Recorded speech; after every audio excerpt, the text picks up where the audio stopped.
Good evening, everyone. Welcome to Tuesday night with FGM ECast. I'm your host, Stuart Brown. As usual, Scotty Rankin is joining me. Welcome to another week of iRacing entertainment. Scotty, how are you tonight? Um, pretty good if I'm going to be honest. The weekend served me absolutely fantastically. Stuart, what about yourself? Yeah, good, mate. Father's Day for me on Sunday, and I, like most dads, I think, spent the day doing whatever the kids wanted to do, which sort of takes away a little bit from the idea of it being called Father's Day. But no, I have absolutely zero complaints. I was thoroughly spoilt by everyone. I spent some time slow cooking some chicken, which I I did enjoyed. see that. Yeah. Yeah, enjoyed doing that. So didn't turn out all that well, unfortunately, with a couple of rookie mistakes made, but that's okay. We live and we learn. We had a good night, and no, I was very spoiled on Sunday by my wife and my boys. So no complaints from me. Oh, good to hear. Good to hear.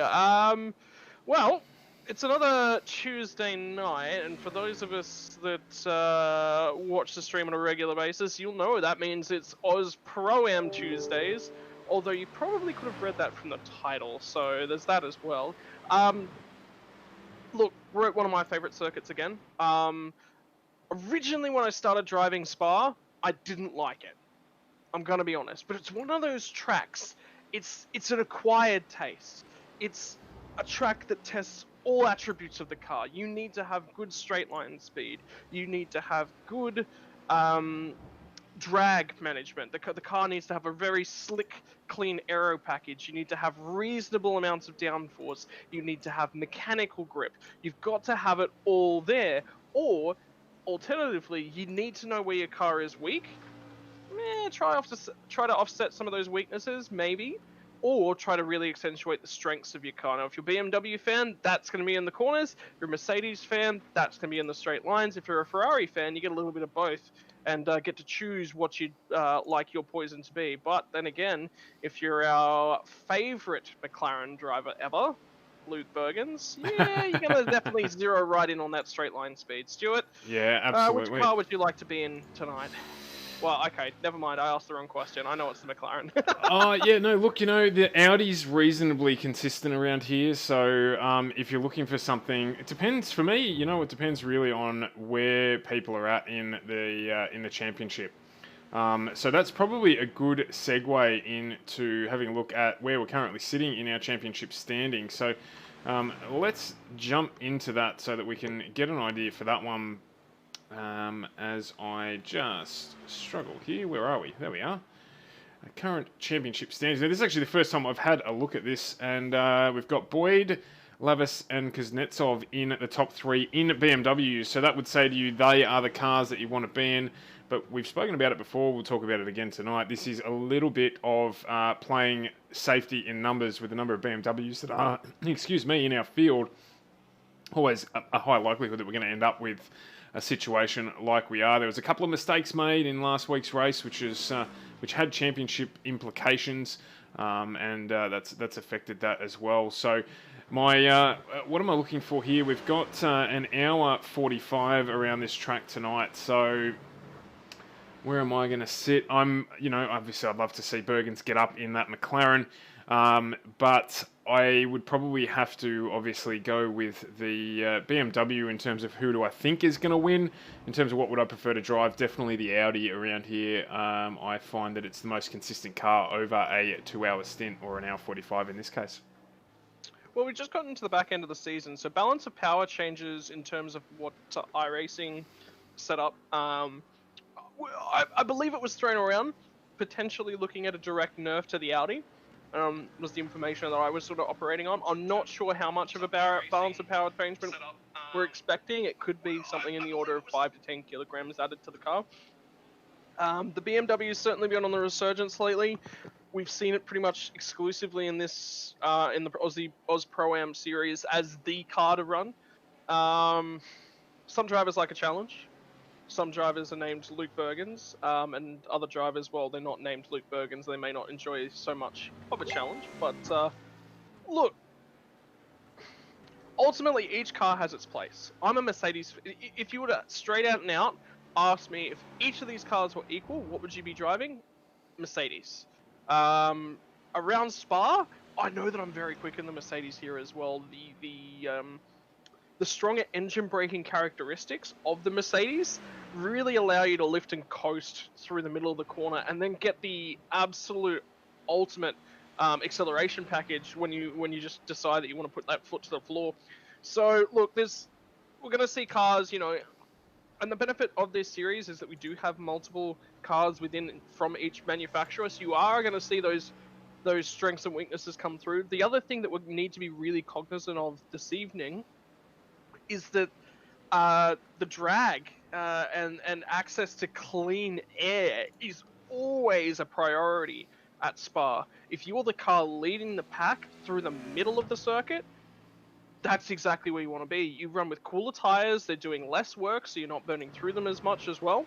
So there's multiple factors to be aware of there. So look, I know that our drivers here tonight are skillful enough to do that. The benefit here is of the Kemmel Straight as we look back up towards Eau Rouge and Redillion, down the Kemmel Straight over the car of Simon Nicholson. That's the absolute best part about Spa, is that everyone gets a little bit of something. You can run behind another car, you have opportunities to overtake them, and it's taxing on the car. It can be done. It can also work in the lead driver's favor. Like, Spa is the ultimate track. Yeah, it's definitely one of my favourite places to drive, particularly these cars as well. So, you're spot on in terms of the drivers definitely are going to be looking to make sure that they manage the fuel window as well. We did see last time we had an enduro that there was a little bit of confusion. Confusion's not the right word. There was some learning to be done in terms of overall strategy management for the drivers. We also had drivers running in pairs in some of our teams, so it is open to the guys to do that if they want to tonight. There's no minimum pit stop requirements. Of course, no one can make an hour 45 around here on no stops. So obviously we're expecting definitely a one-stop strategy. 45 minutes, an hour 45 is a difficult length if the guys get it wrong. And I believe there's no limitations on the fuel capacities of these vehicles either. So there's a lot of things that can play into this one. And it's definitely a matter of making sure that the guys get the call right. There is championship implications out of this if they get it wrong, if they have a bad race. The other thing that we need to touch on as well at this track is it is terribly, terribly easy to get what is called an off-track, or where iRacing dictate that you have exceeded the limits of the track, and that would invalidate a lap. Now, we're in the qualifying stages of this. We've got around about 10 minutes to go. And I can see on screen we've already had 1, 2, 3 drivers rack up in excess of 5 points already. That means that they've done 5 points over 3 laps, and those lap times will not count for qualifying. So it's a matter, again, we've spoken about it in the past, of getting a banking lap in and making sure that you don't end up qualifying at the back of the field and having to drive your way through the pack. I can see at the moment that Trent Lavis doesn't have a registered qualifying time as yet, neither does Matty Carleone. And they're two of the drivers that we expect to see run up towards the front of this field. So race management, you've got to get out. You don't want to be caught up with all of the guys that are going to be battling to try and make their way around here. It's a challenging start to the lap, particularly at this part of the track that we're just going through on board with Simon Nicholson now. So you really want to make sure that you're in control of your own destiny to a certain extent.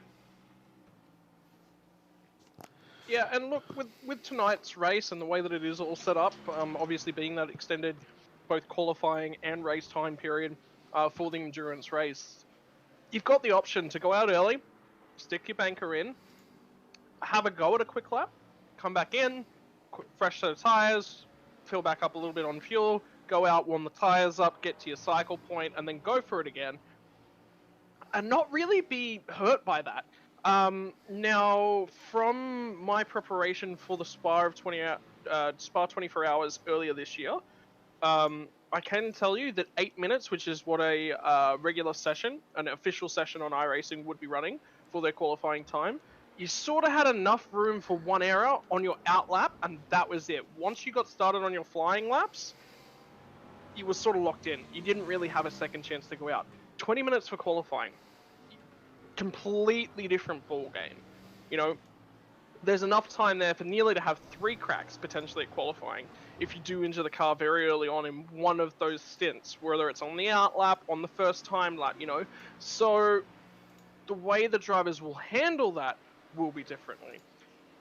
So interesting to note out of that is that Jack Boyd is on his 4th lap at this point in time, currently sitting in P4. That's not where he's used to starting proceedings. No, but you know he's going to be quick, and I didn't see who he was teamed up with for tonight. So if he is driving by himself, which I may think that he might be doing, so you know we've just got to bear that in mind that tonight there is going to be driver changes. So potentially with some of our faster guys, and that obviously opens them up as well to making sure that the co-driver does the job tonight too. So plenty to look forward to in the second of our Enduros here with the Oz Pro-Am Sim Series, as we're seeing a new looking livery on that car there. I actually haven't picked up who that is. That's Hayden Jericho there in the number 16. No, that's not him that we're on board with. Who's in that number 16? No, 16 place. I'm right, it is Hayden Jericho. So in a new Castrol livery on that car, looking very smart indeed. We've made a few changes to the way the stream operates as well, so you'll see there we've got the chat now finally displaying up on the page. We've made the racing a little bit bigger and closer, and we've been working to try and resolve our issue of not coming to you in a higher definition, or the definition limits on the streams that we're sending out. And we've unfortunately diagnosed the problem, and it looks like it's actually, with COVID, we are broadcasting from home. And it looks like the upload speed of my home internet on the NBN is not good enough to increase that quality, unfortunately. So apologies for that. Obviously, at the moment, we're stuck in with what we've got, and I'll speak to Telstra, which will be a thoroughly tooth-pulling exercise tomorrow to see if there's anything that can be done about it. But at this stage, we're a little bit limited in the tubes and how they work. We don't have that problem when we broadcast from the studio. So at least there's an answer there. There is, and the end is inside. Well, maybe. Inside. Maybe there's an end at some stage, and it may be Christmas. But look, let's keep it upbeat, and we've got 6 minutes to go here, so we're starting to get down to, as you mentioned, that stage of the qualifying session we expect to see, as there are a number of guys in the pits getting fresh tyres on, so that they can then come out and have a final crack at this qualifying session, and see how far up the grid they can get, as we're on board again with Simon Nicholson currently sitting in second place. Brady Myers might be done. He's in the lane at this point in time, and he has been there for 7.5 minutes. So I would say he set that time early, went, yep, cool, that's enough, and he's gotten up. I mean, it's an hour and 45 minutes, right? When you add in practice and qualifying, of which takes up effectively another hour of the race, it's 2 hours and 45 minutes. So if he's gotten up, decided to go and grab dinner, decided to go and refresh himself, relieve himself, potentially take a shower, all of these things are actually quite good for your concentration. There's a couple things. So I ended up having a quick chat to my psychologist before I actually started getting into endurance racing. A couple things she mentioned to me. One, don't have a big meal before a race. Why? What happens is your blood sugar actually dips immediately after a large meal whilst you're processing it. So that's a huge dip in concentration. Factor number 2, make your room cool. Don't make it cold. Too cold and you're going to start losing focus and worry about warming yourself up. What actually happens in a race car, those things get hot, drivers start to lose concentration. We all start to get a little bit weary, a little bit dozy, shall we say, with a warmer room. So keep your sim room as cool as possible without being uncomfortable. It will help generate a little bit of extra focus, because what happens is our bodies naturally want to start warming up again, which means that we get the blood flowing just a little bit quicker. So that's another key tip. Number 3, be cognizant of your thoughts. Make sure that you're thinking about braking marker, entry, apex, exit. Slow it down. Focus on the next corner ahead of you. Have a generic plan in the back of your mind, sure, for the race as a whole, but focus on that next corner. Then when you say coming down from La Source into Eau Rouge up through Rodillion, then onto the Kemmel Straight. Obviously not in the middle of Eau Rouge and Rodillion. That's the worst time to be thinking about anything that's not the race circuit and the drivers around you. But when you're on the Kemmel Straight and the rundown from La Source, those are the best possible times to be thinking about what's my goal right now, what's my position in the race, what am I after, when am I thinking about pit stopping, is there an alteration to that strategy? So those are the times that you're looking for. Now, I did touch on briefly thinking about strategy. These drivers will not be coming in here tonight without a strategy in the back of their head. They will have a generic overview of when they want to pit, what the race system and what the race conditions that will lead them to go into a stop will be. Qualifying right now, yeah, sure, it's all action stations, it's all go ahead, you know, everything's focused in on that, but maybe taking a break at the back end of that session, doing something different, is probably the best thing you can possibly do. We've seen it, any Australians in here would know that it's quite often said to us, stop, revive, survive, every 2 hours. That's about when we start losing concentration. Guess how long our race is. Yeah, I mean, and everyone has a different way of getting into that mindset that you're talking about. So for me, it's music, and you know, again, you see a lot of the professional race drivers do the same thing. It's getting into your own headspace so that you're ready to go. So, having said all that, Brady Myers back out on track, and has just about started. In fact, just starting now what will be his final run, just to protect his lead at the top here, to make sure that he does qualify on pole. So we'll stick with him. We're looking for green or ideally purple sectors for people. Jack Boyd has done a purple second sector here, so he's on a flying lap. He's got 2/10 in round terms to make up to challenge for pole position on this one. Expect him to give that a red hot crack. I was just looking there. Glenn Boyd last week did a fantastic job to put the sister car to this one on 4th position on the grid. So he's got a little bit of work to do here. I don't think he's going to go out again, as we see Jack Boyd lose control of the BMW there, and that will probably mean he is no good for another lap, so he'll probably end up finishing in 2nd. Simon Nicholson still out on track. He was sitting 2nd for quite some time, so we'll stick on board with him as he makes his way around. He's nearly 3/4 of the way through the lap here, just coming out and around back to he's about to get towards the back end of the track around the back straight.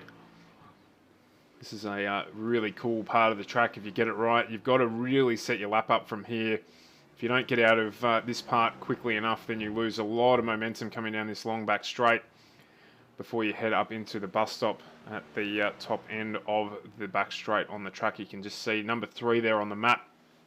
On the right hand side of your screen is who we are on board with at the moment. It's really... Righto, so where's our lap times coming in? Myers is on a flyer. He's just done a purple 2nd sector. He's coming around to finish his lap. Jeff Connell's just about to come across the line as well with 5 seconds left in the session, so there's a potential for another lap from him. So Nicholson does a 2:19.25 there, his fastest lap. He's only 0.15 off Jack Boyd in 2nd, but that is the end of his session. And equally, Jeff Connell there doing his fastest lap of qualifying with a 19.38. So that early to mid-19s is where a majority of the track is at, as qualifying there comes to an end. We've still got a few out here. We're just on board with Miles Bond as he moves up into the top 10, qualifying 7th with that lap. Ian McMahon still finishing his last venture around the circuit. I don't know that he's going to get that done in time. I'll just stick with him here. Brady McHugh also still out on track. No, Brady McHugh's also finished his lap. So Ian McMahon, the only one left who can impact the way the top of this board looks, and sitting in 10th at the moment. So green sectors for him. He is on his way to improving this lap. Just looking there, number 17 out on track still. I hadn't seen that there. Brady Buchanan, we're just going to jump on board with him as he comes around to finish his lap now. Down in the slowest part of the track, and he's actually taking it into pit lane there, aborting the lap in the Charlie the Unicorn sponsored BMW. Oh, Charlie. I'll tell you what, nothing better than a good pop culture reference on a car. Oh, absolutely. I'm not sure that McMahon's going to get this lap finished. I can tell you there's 1 minute and 50 seconds left in the session, so he's got more than enough time. He's so going to get it? Okay. No, it depends on how much longer they leave. He's got one green sector here, so it's just down to these other sectors, which I can tell you are close. So I think he will make up some difference here. He might move himself up into 9th. In fact, he'll probably jump up into 7th if he's got it right. He has, and he jumps into 8th, just shy of Miles Bond's last flying lap there. So good improvement from Ian to jump up into 8th place as we end qualifying for the second of the Enduros. Looking forward to this one. Love the track, love the cars. It's going to be a good race. So we'll jump into the grid once that is available for us and go from there. We've got to touch on the hard charger award as well. We might quickly jump into that to have a look at who needs to be kept an eye on. Sam Lehman, Matty Gray, Daniel Webster, Steve Bartholomew, and Frank Hodak. Frank Hodak doing a great job last week. You can see there he was up 11 spots during that race. We didn't see any of the really large gains we've seen early in the season, those 20 to 25 spot gains. 25 is still the record. So I wonder if anyone can do that today. We've got Matty Cartaleone at the back there. He may still be having issues with his iRacing equipment. He was last week. Looking at that, Matty Gray down the back, and Frank Hodak down towards the back of the field as well. So I'm going to put my bickies on him to make a jump up the field. He did a great job last week in doing that as well. And of course, that one is brought to us by Peninsula Transfers. If you're needing to get to the airport, Peninsula Transfers, when we can reopen and get back to travelling, are the place to go if you don't want to have all the hassle of trying to park your car in long-term car parking and getting all your luggage out and trying to catch the bus from the long-term car park. No, none of that rubbish. Peninsula Transfers is the way to go if you're looking for a stress-free way to begin or end your holiday. As the grid comes up on the screen here, Scotty, I'll throw it over to you, mate. Well, I'll tell you what, it's the first time for a... I've really just dropped you in it there, sorry. You have, I was like, Stuart's got this, yep, I can get up, I'm just finished dinner, I can wash my hands, and you're like, well, I'm going to throw you in it. As soon as I walk away from my computer... You go and do that, you go and do that. I'm done, I'm back. You're back, okay, alright, good. So, someone, for the first time in a few weeks, has managed to unseat Jack Boyd at the top of the order. That will be Brady Myers in the 22 BMW. So congratulations to Brady Myers taking out the pole position award for this evening. Jack Boyd, sort of starting one position further forward, will join him on the other side of the front row this evening. Simon Nicholson, Jeff Connell, your second row, and the first of the non-BMWs is going to be Luke Bergens from the third row, position number 5. Trent Laves in the 69 BMW is P6. Miles Bond is going to be P7. Ian McMahon with that phenomenal late lap right at the close of the session is going to be P8. Rick Kuznetsov and Sam Lehman round out your top 10. Positions 11 and 12, Brady McHugh, Glenn Boyd in the second of the Boyd Racing cars. Position 13 and 14, Glenn Firth, Daniel Webster. Webster probably starting a little bit further back than he would have liked this evening. Adam Bolton and Sam Thurtell are going to come to you from the 8th row of our grid. 9th row is Brady Buchanan, Stephen Bartholomew. First of the Fords this evening, Hayden Jericho and Frank Hodak. Off the 10th row of the grid, Dwayne Voss and Rodney Hobbs, 21 and 22 on your grid.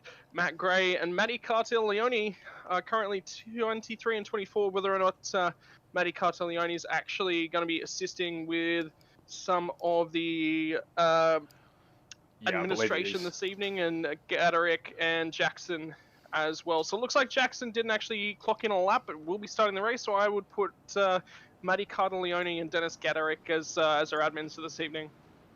Absolutely, and if we might end up trying to grab Matty at some stage here, as you're going to leave it up to me. I'll get the credit and get the race underway tonight. So what we're looking out here for really is once the cars hopefully navigate their way up and down the straight, that last chicane at the end of the straight there before we head round into the top end of the circuit is really going to be where there's going to be the challenges. So looking for a nice clean exit out of this corner as the drivers all form up, and then it's really going to be about making sure that you maximize your run up the hill. So we will see how this goes. We're about to get away here, waiting for the lights to go green.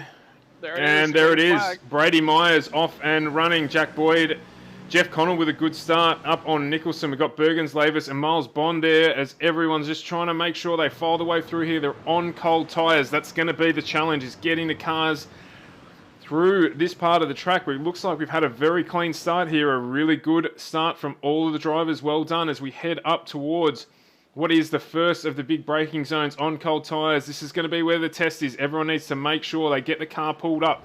Watch out for cars running through here if they haven't managed to do that. Just try and stick with the pack as we get through here. Try and make it a little bit easier to see. It looks like everyone's made a really cracking start here. Well done to the drivers as they're getting through. We're on board with Daniel Webster as we head down into the off-camber right-hander. Again, very, very good opportunity to pass here, but it's very easy to over-rotate the car and end up off in the sand trap. Still here with Rodney Hobbs there running a little bit wide. Brady Myers is in control of this one as we head down in to one of the more difficult parts of the track. If you get it wrong, it is game over down there up against the tyre wall. So you've got to keep the car turned in and get it done as we head through under the Allianz signs. Brady Myers doing a fantastic job here. We've really had no incidents at all to speak of at the start of this one. And I'm going to say I'm kind of surprised, not because of the quality of the drivers, but it is a difficult place to get around the first lap on cold tyres, particularly in a fixed setup race like this one with the vehicles. So just noting there's a couple of cars that are already starting to rack up some off tracks as we see. I believe that is that Miles Bond there running wide just in the background of the picture. Heading through here. Tell you who's actually on the move, Stuart, on this first lap. Actually, a fair few off-tracks starting to come through. Luke Bergens has picked himself up 3 on that opening lap. And this is actually the section here coming through. Oh, here we go. Oh, where it is. There it is there. Miles Bond on cold tyres. Unfortunately, he will get a trip through pit lane for that one, I would rest assured, unfortunately. And that has turned Brady McHugh around. So expect to see that call out if you can have a listen for that one. As out-braking himself definitely there on cold tyres. Look, I mean, you've just got to... It's an endurance race. It's not a sprint race, guys. Like, no, you got to be aware of that. And unfortunately, I couldn't even see who that was that made the move. It was Miles Bond, and to be brutally fair, Miles is an experienced operator who's just made a mistake there. So, yeah. Cold tyres just slightly out-braked himself on the inside line there. So, he'll unfortunately pay the penalty for that, I imagine, and get a trip through pit lane. Tell you what, Luke Bergens on the move, trying to get it done around the outside of Nicholson here. Manages to grab it. Sorry, Jeff Connell, not Nicholson. Manages to grab the spot. He is absolutely flying. That's where he's got to get the moves done tonight. It's down the Camel Straight into the chicane that follows. Manages to do that nicely. So he'll try and set himself the task of tagging onto the rear end of Simon Nicholson over the coming laps. A little bit of an advantage here is that he's going to have a little bit cleaner air coming down towards the double left-handers. Such a fast part of the circuit. You mentioned it, you get it wrong. Look, if you get it really wrong, you end up in the tyre barrier. If you get it wrong, you're going to grab yourself a 1X. That is probably, I think, one of the riskier aspects to racing this evening. We only have a DQ limit of 25 incident points. They will receive a drive-through penalty at the limit of 20. Now, I can give you an update as well. Miles Bond has been given a black flag, so we'll be seeing him come through to serve a stop-and-go penalty for that incident on lap number 1. Yeah, absolutely, and I think that's the right call. So it's unbelievably, not unbelievably, sorry, it's a pretty small limit, which I must say I kind of like. So 20 incident points around this place is very easy to rack up if you're pushing and having to jostle and contest for position. So plays right into what we were talking about earlier about making sure that you get your qualifying run right so you can run your own race and not have to risk potentially running wide or doing those things. So really important there. Bergens, as you say, already appears to have knocked up 5 incident points, and that could be the difference for him as we get to the tail end of this race. with Brady Myers having none, Boyd 1, and Nicholson 1 as well. So that having to push to get up through the grid, using all of the track, maybe just dropping a wheel wide, and that can come back to haunt you a little later in the race. Yep, so a couple cars that are way down the field at this point in time is Glenn Firth and Matt Gray. Both of them have opted to come down pit lane. I'm not 100% sure why that is, unless they've picked up damage and they've decided to come in for their quick repairs. A couple drivers through pit lane as well. Are we using... So we're using the new pit lane here, not the full endurance length pit lane. So these guys down into going around. That's a real dangerous corner there. I know it's difficult to see, but it's a tight right-hander, and many drivers. See the gate there on the inside of that corner? You can actually flip the car on that. Multiple drivers during the endurance events here utilize that as well. So just a warning to the drivers: stay away from that one. It's easy to do, and many drivers have been brought undone cruising through there on fresh tyres, having pit in the old pit lane section, and ending up binning it on the wall as they're trying to leave pit lane. So drivers will have to be careful there as well. We're on board now with Jeff Connell, who has dropped off a little bit off the back of Luke Bergens, who's now up to 7 incident points already. Jeff Connell up to 5 himself. So I'm hoping they're actually accurate. There was some weird explanation SDK gave me about how that actually works. And it's about the cars and yada, yada, yada. Anyway, we'll keep an eye on it and certainly get a notification if the drivers have to serve a pit lane penalty. As Brady McHugh has got damage. It looks like he's trying to reverse that into the garage himself. I'm not sure that he actually needed to do that. He could have just pulled up there, but I don't know if he's parking that one for the night, but obviously has some damage there. We've got... jump on board now with my man Frank Hodak. He is up 3 spots so far. Biggest mover so far is Hayden Jackson. He's up 11 spots from the start. Was he the one who chose not to qualify? Hayden Jackson? Yeah, I believe so. I believe he was the one starting right at the rear of the field. It was either Jackson or Jericho. I feel like it's Jackson. Well, given he's up 11 spots, that plays into that one as Miles Bond now starts to make his way through pit lane to serve that drive-through penalty. And he'll get back out and start making his way back up the track. Trent Lavis has also had a good start. He's only held his position here, but he's in clean air now. And that means that he's going to be able to control the journey that he goes on for the next 1 hour and 37 minutes as we make our way around Spa here for... It's not the second round, but the second of our enduro races with the Oz Pro-Am Sim Series here, brought to you by HJ Plant Repairs. And, of course, our glorious sponsors too, Virtual Motorsport Mentor and AFTERSHOCK PC, as well as Ferguson Group Media. So just taking a quick look through, Lavas is normally not that far off the pace. I'm actually wondering whether or not he's trying to conserve tyres. Could be. Look, these drivers are good enough that they might be able to double stint the tyres. Now that's a 30 seconds-ish wiped out of your pit stop. So he's got 30 seconds over, if that is his plan, of course, to sort of let go over the duration of the race, though. But he's got to manage that. It's not about pace management so much as it is about gap management. Just having that little switch in your head go, all right, I'm letting these guys get a little bit too far away. Let's reel them in a little bit, wait for their tires to burn off a little bit more, and then match their pace once again. So I just hold that in the back of your mind. I'm going to stick to the usual wisdom of GT3 cars should take tires at every stop, but don't count that one out from Trent Lavis. Well, it's 3:30 in the afternoon simulator time. It's 34 degrees on-track temperature. You know, a brave person would be it to not change tyres, I think, during the pit stop. Particularly, obviously, if they're changing drivers, it's a no-brainer to change tyres because of the time for the driver swap. So let's see how that plays out. But I can't see any of the drivers not doing a tyre swap. But I've been definitely proven wrong in the past on multiple occasions, particularly in the AAE series. Yeah, anything's possible tonight. Look, and something that just sort of comes back to mind is, you remember the NZSR Enduro, whereby I think it was David Sanford's co-driver, they opted to not change tyres, and he was running on tyres with 5% left, I think, right at the end of the race, and they did a driver swap. So Again, I'm going to lean towards the side of caution. It's a long, long race, and there's some things that you just rather guarantee. And tire safety, tire grip, tire wear is one of those things that. But again, look, it's an option, and I like the fact that drivers may potentially have an option. Remember, temperature is going to be on its way down. It's not going to get super cold or anything down into the very low 20s, but I'd say by the end of the race, we might be looking at 26, 27 degrees Celsius in terms of track temperature. Yeah, I think you'd be right. So not in those golden territories that we try to look for track temperature and track conditions. So, as I said, I think it's going to be a brave man. Oh yeah, that's something I thoroughly agree with.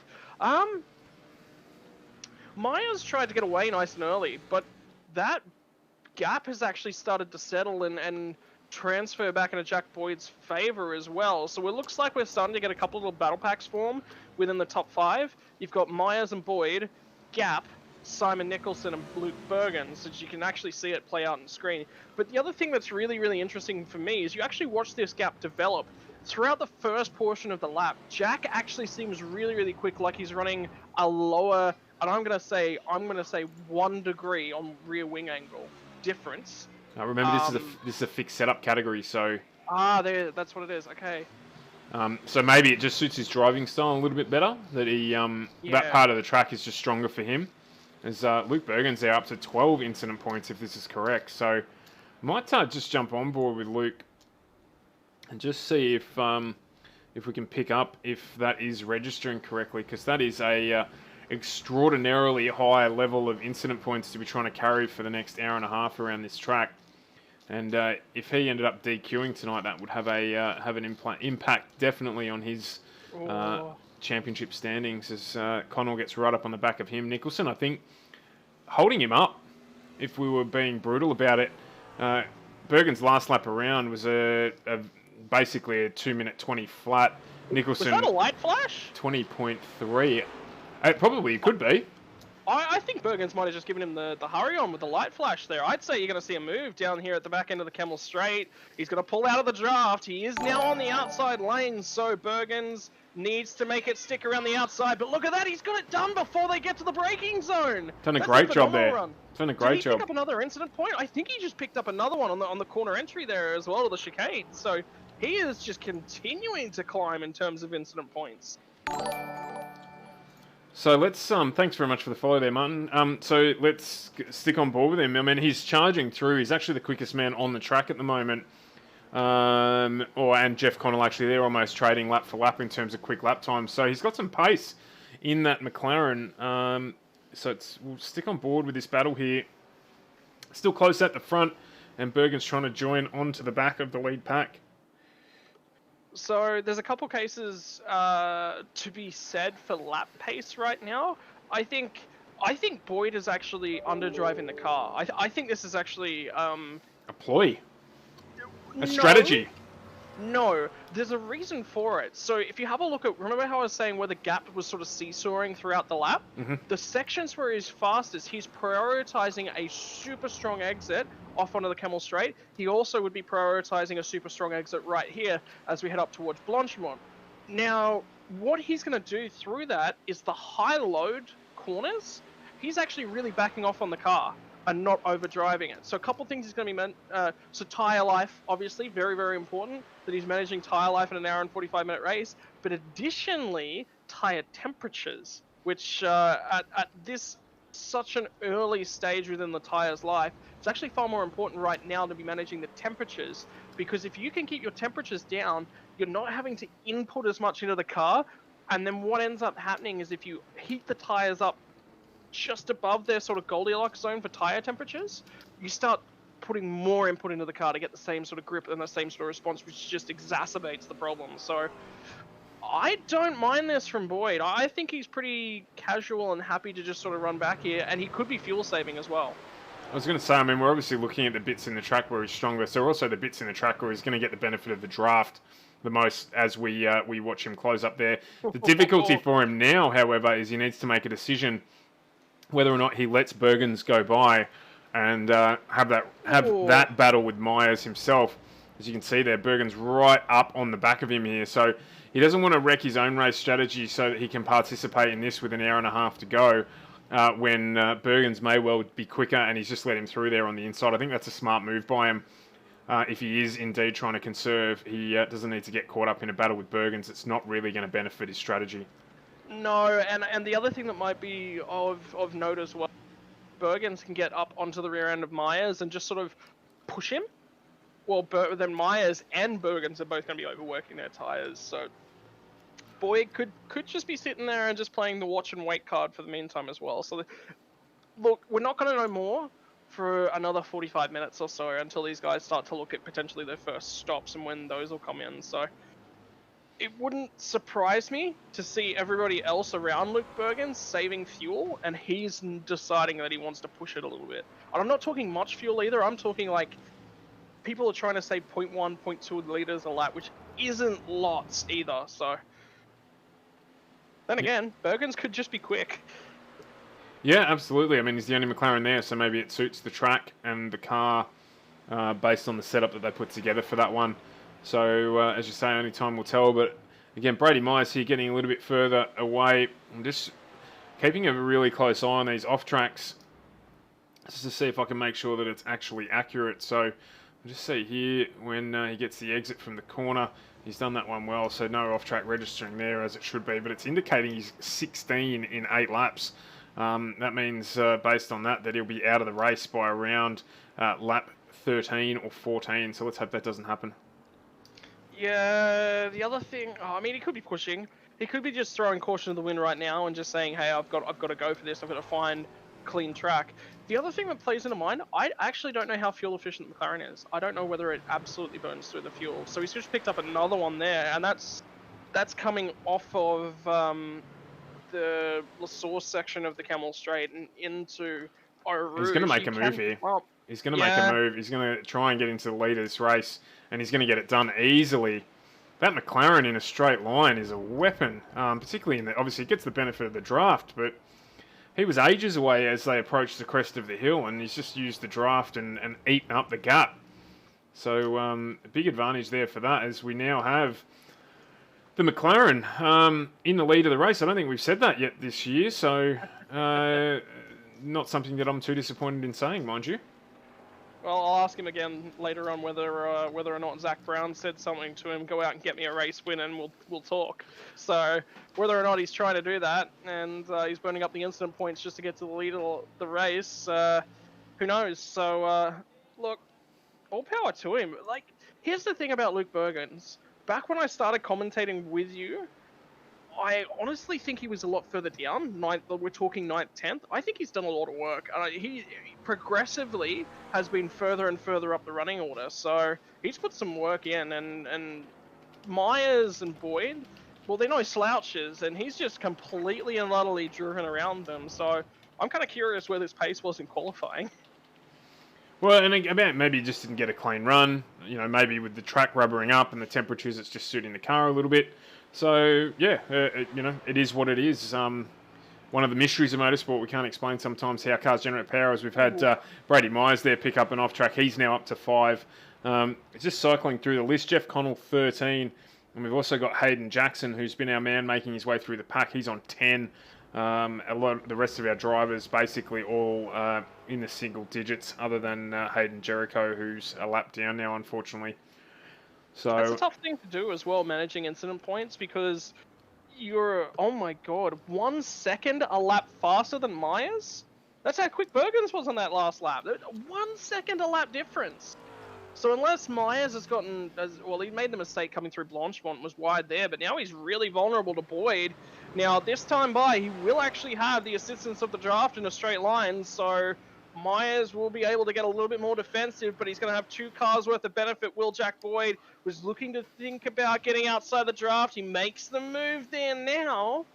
So again, I'm wondering if Myers maybe went too hard too early, and now we're seeing, alternatively, this could be Boyd saying, hey, I let Bergens get through, now I've got to lift my pace and go after him.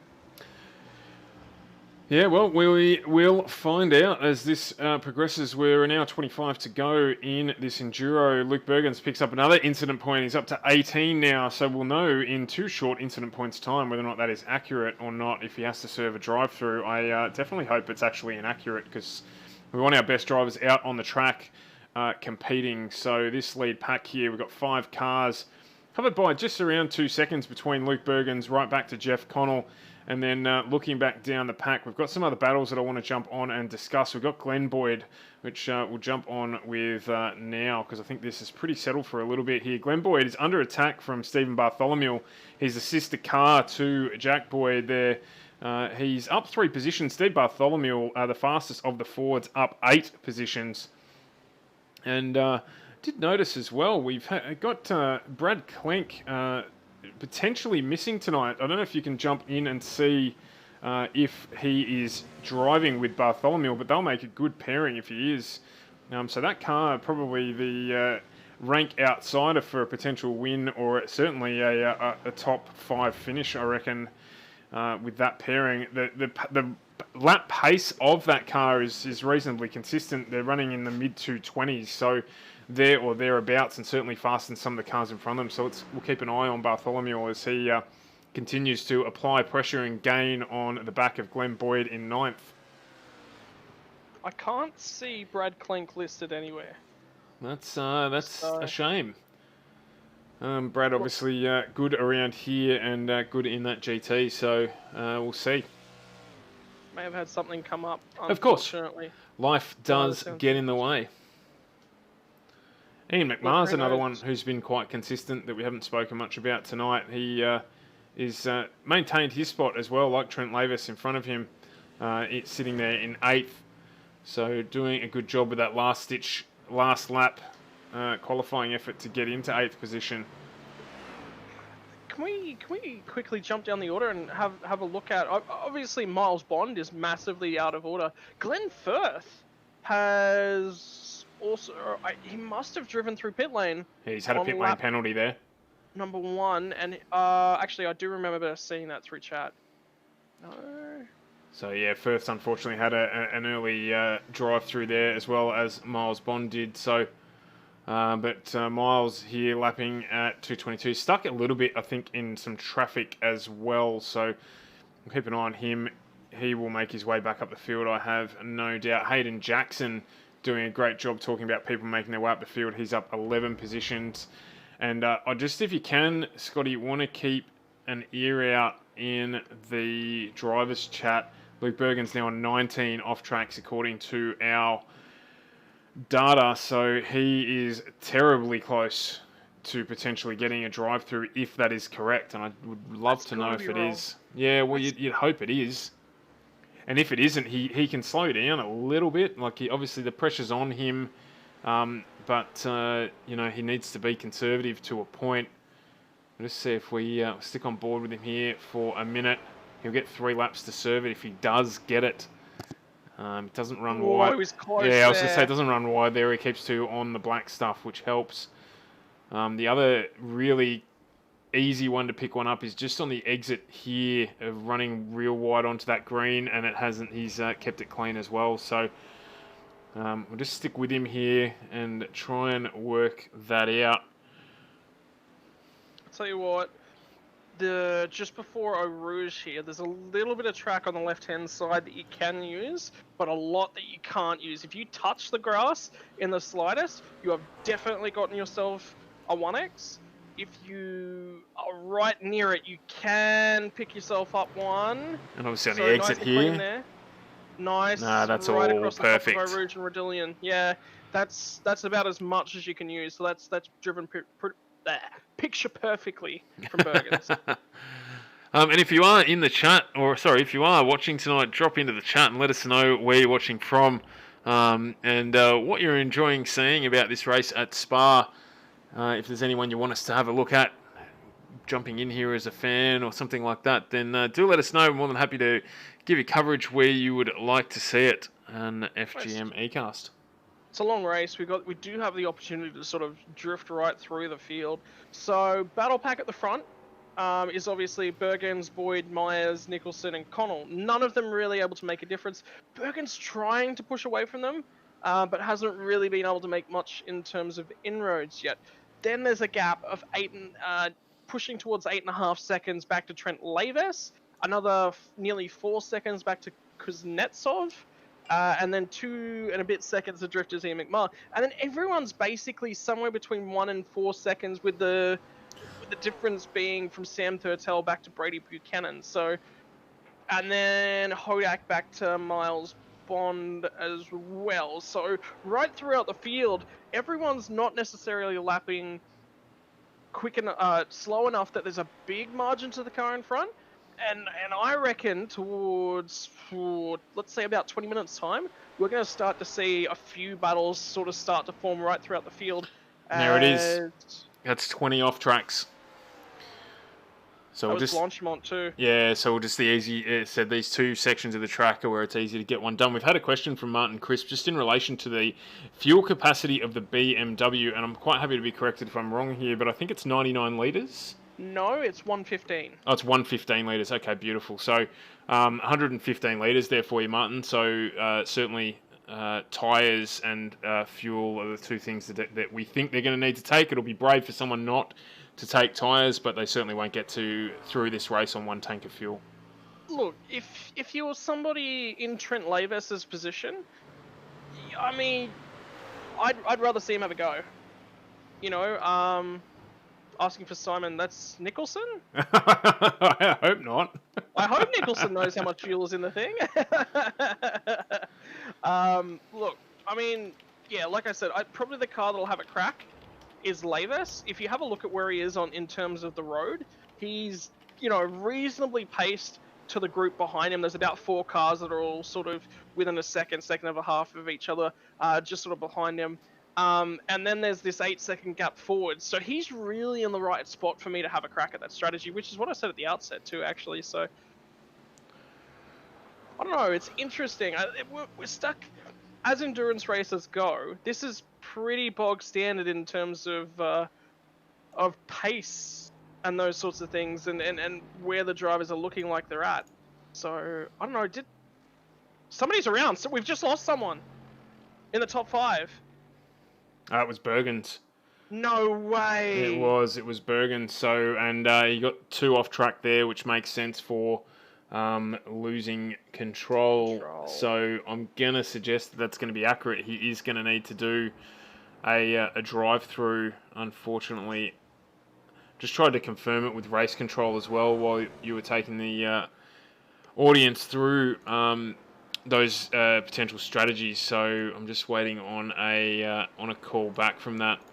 So excuse me while I play with the chat a little bit live on the thing. I normally wouldn't do that, but it is a new setup. I'm just making sure that the size of it's okay, as one of the messages came up and took over half the screen. We don't want that. So Luke Bergens here. We'll just see if he pulls into pit lane this time around. I think he may do. And unfortunately for him, 27 minutes into this race, nearly 28 minutes into this race, not going to be long enough for him to one-stop it to the end. And he goes around again. So maybe definitely wrong. Maybe it's wrong. We'll see what the stewards say when they get back to me, when they do. Spa's one of those tricky tracks as well. Like, I wouldn't...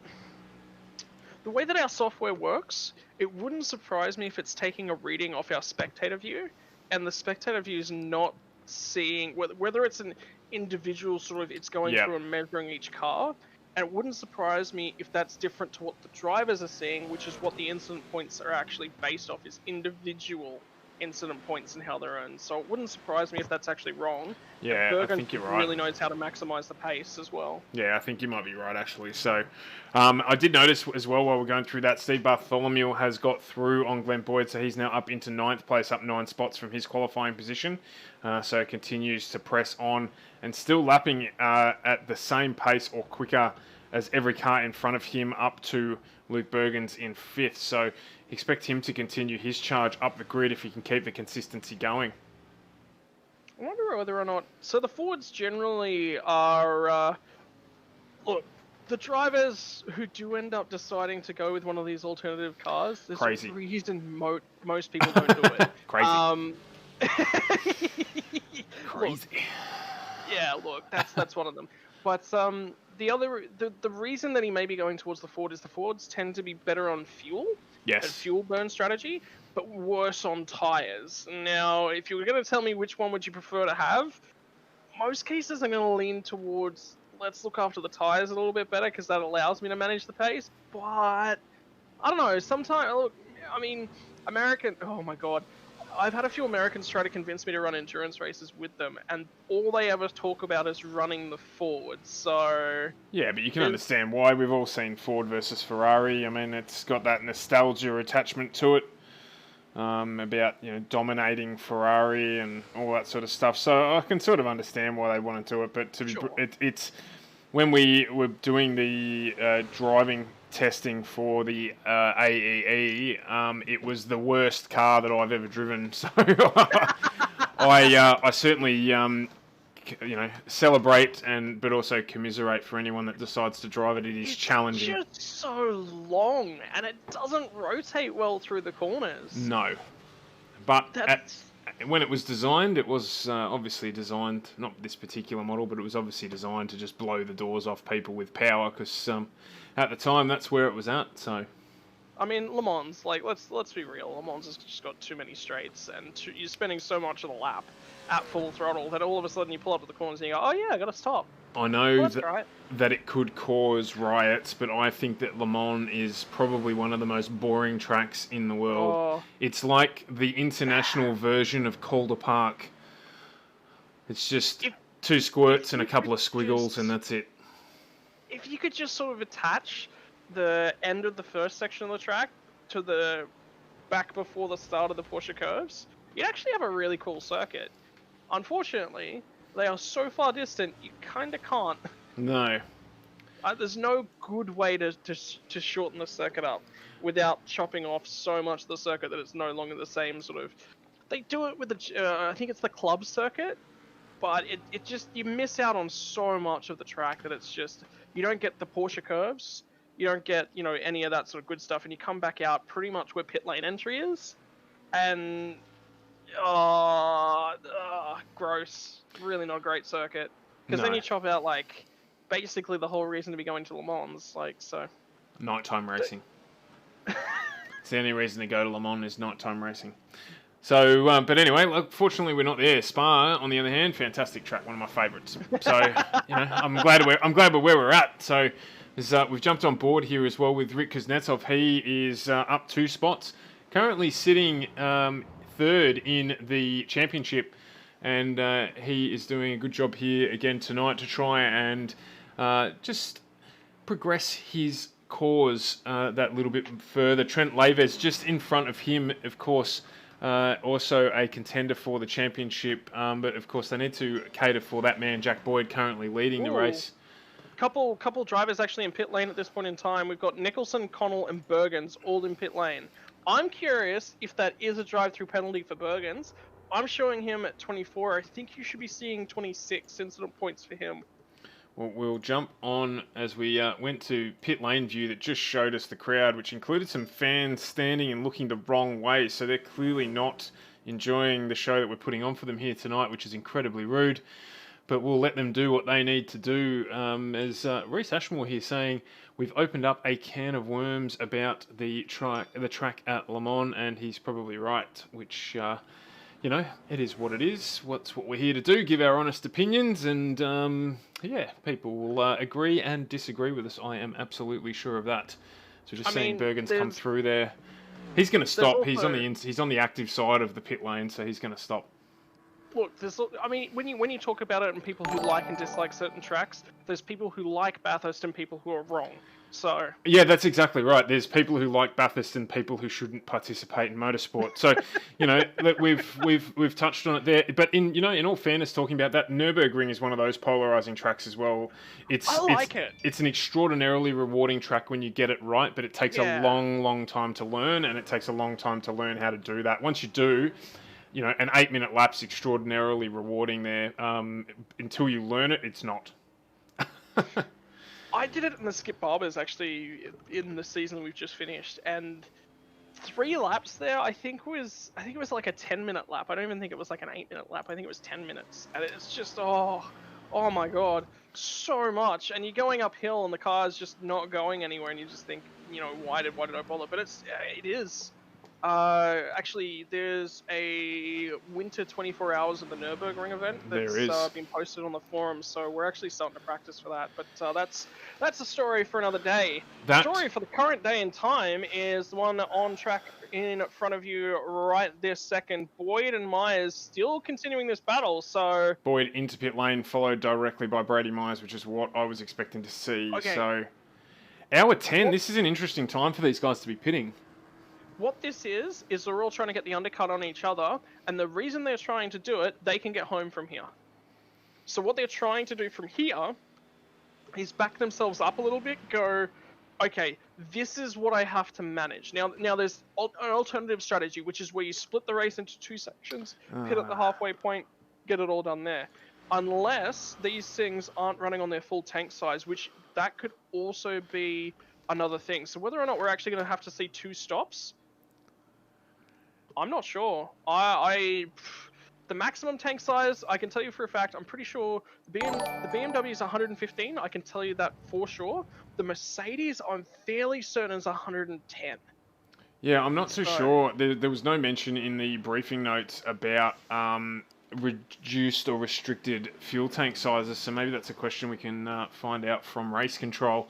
But that would certainly play into it. I would, if I were one of these drivers, be running along the strategy, knowing that everyone's turned in, and then gambling. We didn't see as well whether or not, and we might be able to do it now, we didn't see whether or not any of these guys were actually taking tyres or not. But if they are, then I would be running long and taking tyres towards the end and trying to storm home with better tyre condition, given that there's an hour 10 to go or an hour 8 to go now. So taking on a lot of fuel as well. These are reasonably long stops, minute 50. Obviously the pit lane transition's long, but the stationary time around about 40 seconds. So you would suggest there that is fuel and tyres. So yeah, it is. Just seeing the guys come out now, and Jack Boyd has got the job done. It's worked out well for this man. Simon Nicholson now out in the lead of this race. He has already pitted a lap beforehand. He has not taken tyres. Okay. So we have that play there. We're going to get to watch this battle as it develops. We'll keep an eye on the lap times here, because that will be the true teller. I tell you what, it's actually an interesting strategical call. So I've just gotten in touch with Matty Cardolione. The setup for these things, they've actually made it. They've race control have made a very switched on decision here. They haven't allowed, because it is a fixed setup, they haven't allowed the cars to start with a full tank. Okay. When you come into the pits, you're allowed to fill the thing up completely, which is why we're seeing the drivers sat still for so long. They're at the end of their fuel window. That's why they're coming in. They're not coming in because they can go another lap, or they can look after themselves a little bit better. They're right at the end of their fuel window, which is actually why Simon Nicholson is still out on track, because he was looking after his fuel, trying to go longer and spend less time static. The other thing is, the benefits of setting the cars up this way is that they're not going to get home from here without a lot of fuel saving. So what Bergens was trying to do was he was trying to get to the head of this race, whereby that would put him in control, and then from there he could dictate everyone else's pace and strategy. I think that was a smart move. Unfortunately, he got loose, the car spun around, loses control of that strategy, but I think he may have been onto a trick there. The other guy I think's on a trick, Nicholson. Yeah, well, so I'm not sure whether it's fuel or tyres that have saved him that 20 seconds, because we unfortunately didn't jump on board to see what he's done there, but you would assume he's fueled it up. If that's the case, he would have taken a lot. So it's just down to tyres, but if they are going to have to stop again, if it gets really bad, then that's when he can try and make the difference. So we just need to see if there's any drop-off in the relative lap pace of these two cars between Nicholson, Boyd Myers, and that lead group from before. If there's not, then it's going to really work for him to get that undercut. It's 21 seconds in terms of total pit lane time that he's going to end up in front. It's around about 20 seconds actually as we speak, so maybe in-lap and out-lap there having an effect on that. But the overall pit lane time, around about 20 seconds. If he has to take a splash and dash at the end, or he's going to have to take tyres, then he needs to be out in front by around that 40-second. Then he's going to be out in front by sort of 20 to 30 seconds to manage that and maintain the lead of the race. So Bergen, so let's actually sit down and just sort of talk about what we've just seen that's happened. Nicholson, short pit. I'm going to agree with you. I don't think he's taken tyres. That's fine. He's 20 seconds in the lead. He's now going to manage that, and that'll be his primary goal. Just managing it, not overdriving the car. He may have taken the trick in the first stint and been conserving everything, conserving fuel, conserving tyres, you name it, right? A lot of these guys may have had to have pit, or they recognized the lap number when they could get home. And then they've come in on that lap. I don't know enough about Luke Bergens' fuel tank size in the McLaren, and I don't know enough about the Fords either. The only ones I can, or our single Ferrari, which is Rodney Hobbs, but he's so far out of contention that I'm not really worrying about him. I can't see any way that any of these guys can conserve 7 minutes of fuel. Not in these cars. It's just not going to happen. They're going to have to stop again. We've done enough racing here to know you cannot do much more than an hour stint in these cars. And by not much more, I'm talking like maybe you can conserve a minute or two, but not 7 minutes. They stopped, with an hour 7, an hour 8 to go. So there's definitely no chance they're not stopping again. I agree, especially for the pace that they're running.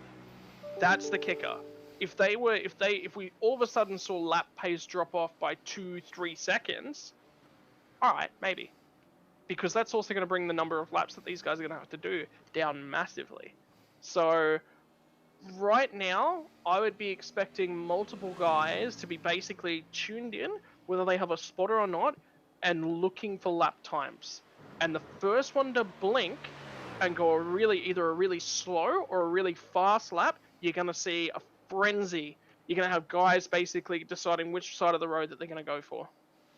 Yeah, man. Absolutely. A lot of people don't get it. A lot of people look at endurance racing and go, you're just driving around a track for 2 hours. That's boring. Why would you do that? This is why you do it. Because these drivers, not only do they have to maintain the concentration and the focus, they also have to be able to pull these sorts of things off. Execution is literally, you have to be able to execute this track. Your turn-in points, your braking markers, your acceleration, your throttle curves, your pit stops. All of that for a period of 1 hour and 45 minutes.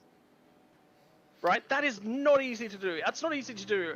A lot of people struggle to do it for one lap.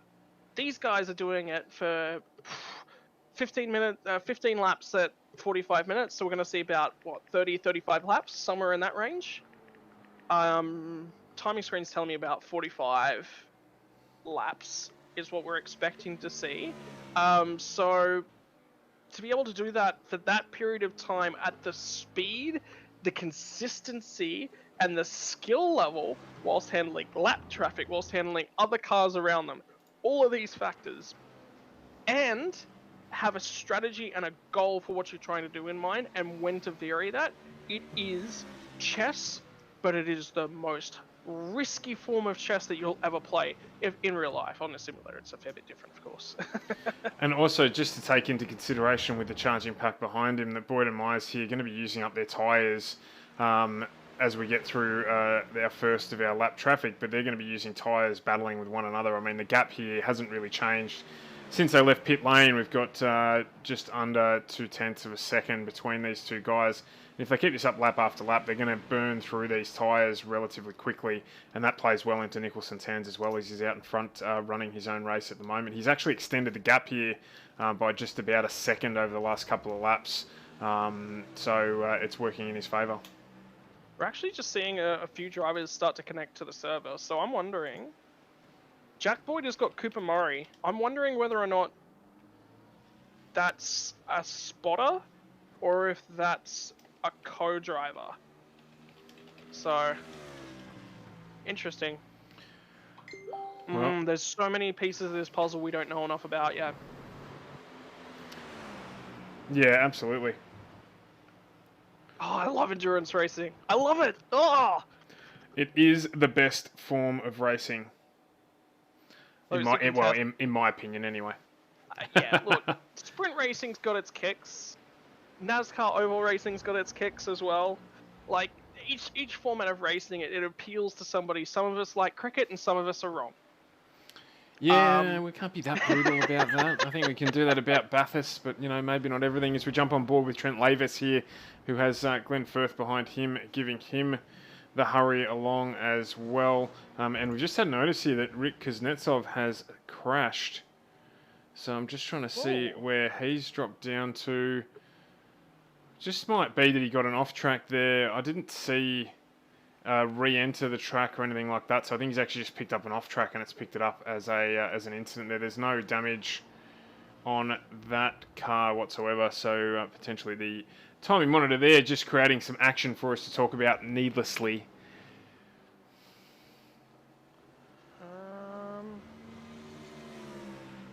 I've just decided to just go and check it out. It looks like it's an off track. So we've still got, sorry, I've jumped on the wrong car there. We've still got Lavis and Firth here battling it out as well. So again, for those who didn't take tyres, and I believe, unless again the timing monitor is playing up, there's really only three drivers who didn't take tyres on that pit stop. One of which is obviously our race leader, Simon Nicholson. As we just see there, Sam Patel has crashed as well. So we'll just check that one out. He actually is dropping down the order, so that looks like a proper off-track incident. But we've only got three drivers himself, Daniel Webster, and also by the look of it, Dwayne Voss, not taking tyres during that pit stop. We do have a couple of drivers who are close, race control tell me, to the 20 incident point limit as well, so that's going to play into this race as we get towards the back end of it. So there's a lot of factors here that are going to contribute. This one nowhere near even close to over. Okay, so Thurtell went off track in the off-camber right-hander just after the chicane at the end of Kemmel. So Bergen's just went off track as well, so he's got to be careful. Surely he's one of those drivers that's right up there. Yeah, he is. He had 11 incident points, so when we thought he had 22 or 23, he only had 11, which lends itself to the inaccuracy of our penalty system. So timing software. Bear that in mind, but if he's gone off track there, he'll definitely have accrued at least another 1 point as well, so probably in that sort of 12 to 13 range as Hayden Jackson enters pit lane. No, he did not. Timing software is having a ball at this track. It does. It can pick up a pit lane entry even when you're just circulating around the track or close to that pit lane entry. It has a trigger point. So, apologies there. It's of course it's the software's fault. Yeah, it's not us. Don't Not at all. Not at all. This gap at the front here is extending now out to 23 seconds. So that's odd. It's you know what it is? It's this. You know what? It's this. You know what? It's two drivers fighting with one another lap after lap after lap. No, that's not what it is. I actually think you might be right. I don't think these guys can get home. And Nicholson has decided to take his short... He might have split the race into thirds. No, I don't think it's that complicated. I think literally Boyd and Myers are holding one another up by doing it. You can see it in the lap times. They're over a second a lap slower at the moment than Nicholson. And whether they're conserving fuel or not, I doubt it because they're competing with one another. And Nicholson's just driving off into the distance because he can, because he's got no one to compete with, and he's just putting in lap after lap as the gap is out over 23 seconds now. Well, it would explain why Nicholson's pit stop was so much shorter than the rest of the guys. So,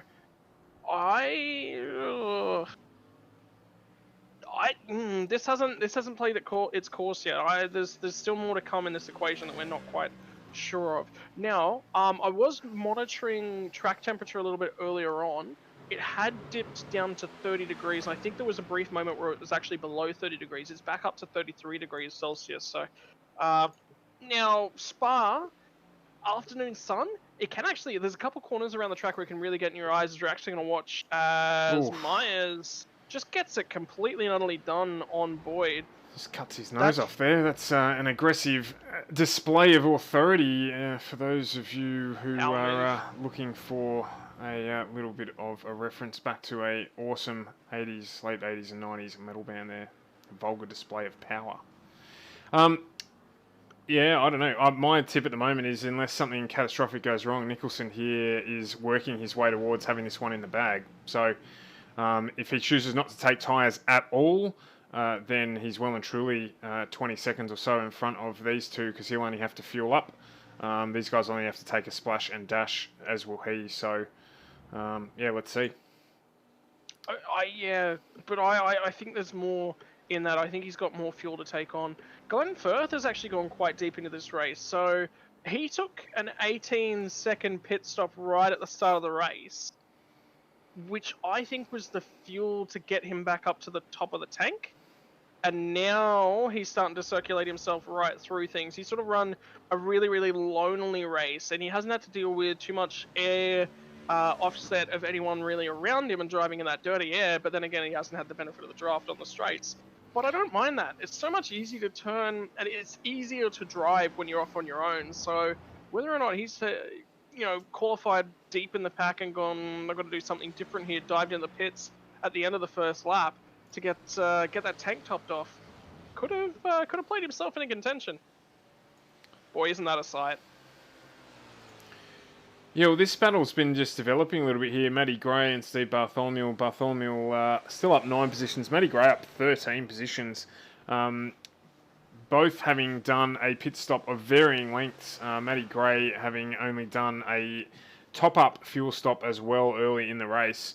And he's effectively running the reverse splash and dash. And the clean air is helping him here. These guys lapping around the same time as the guys in front of them. Important to note as well while we're watching this battle, Brady Myers now the fastest man on track. He has been released from behind Jack Boyd and doing a 20.8 faster lap than the race leader Simon Nicholson last time around. So he's working on addressing that gap. Well, sometimes when you throw the power move down, you've really got to assert your dominance. But Boyd's no slouch either. He's really just sort of going with him. Again, I think Boyd might be just playing the conservative game. Oh, look. We can postulate, ponder, and I was looking for a third P word there and ran out of them. Oh my god! He's had a big slide there. Just rotate it around. It's very easy to do there. If you grab too much of the curb, you can over-rotate the car, and that is the consequence. So that lets Jack Boyd off the hook. He's through into second place, and Luke Bergen's back up into third as well. So this battle will rage now. We get to watch a little bit of McLaren versus BMW here as they try to pick up their race and keep going. I was just going to say that this is the battle for those of us who aren't good enough to keep it together. This is a battle for my kind of people. Albeit these guys are much more skilled than the rest of us. So, I was going to say, is Hayden Jericho in the pits? No, but he's been in there for a fair while, so I'd say he's had enough. He is. He unfortunately did get a drive-through for a black flag. Yeah, and he's just decided that he's had enough of everything, and I don't think we'll see the end of him. Bergen's now looking to keep that car. Wow! There's a little bit of hello. I'm here. Any chance you can hurry up, please? He's just giving him a real old whack on the back of the car there. Doesn't look like there's any damage to the back of the McLaren. So, looking interesting here. Brad Klink's dropped in the chat to say, go Steve. Brad, we wish you were out here running tonight, mate. We thought you might have been partnering up with one of these two guys, and we're going to have a GT head to the front of the field, but obviously not so. And Cody, did you know Luke polled AKC in 2018? No, I did not know that. But that is good to know. What's AKC?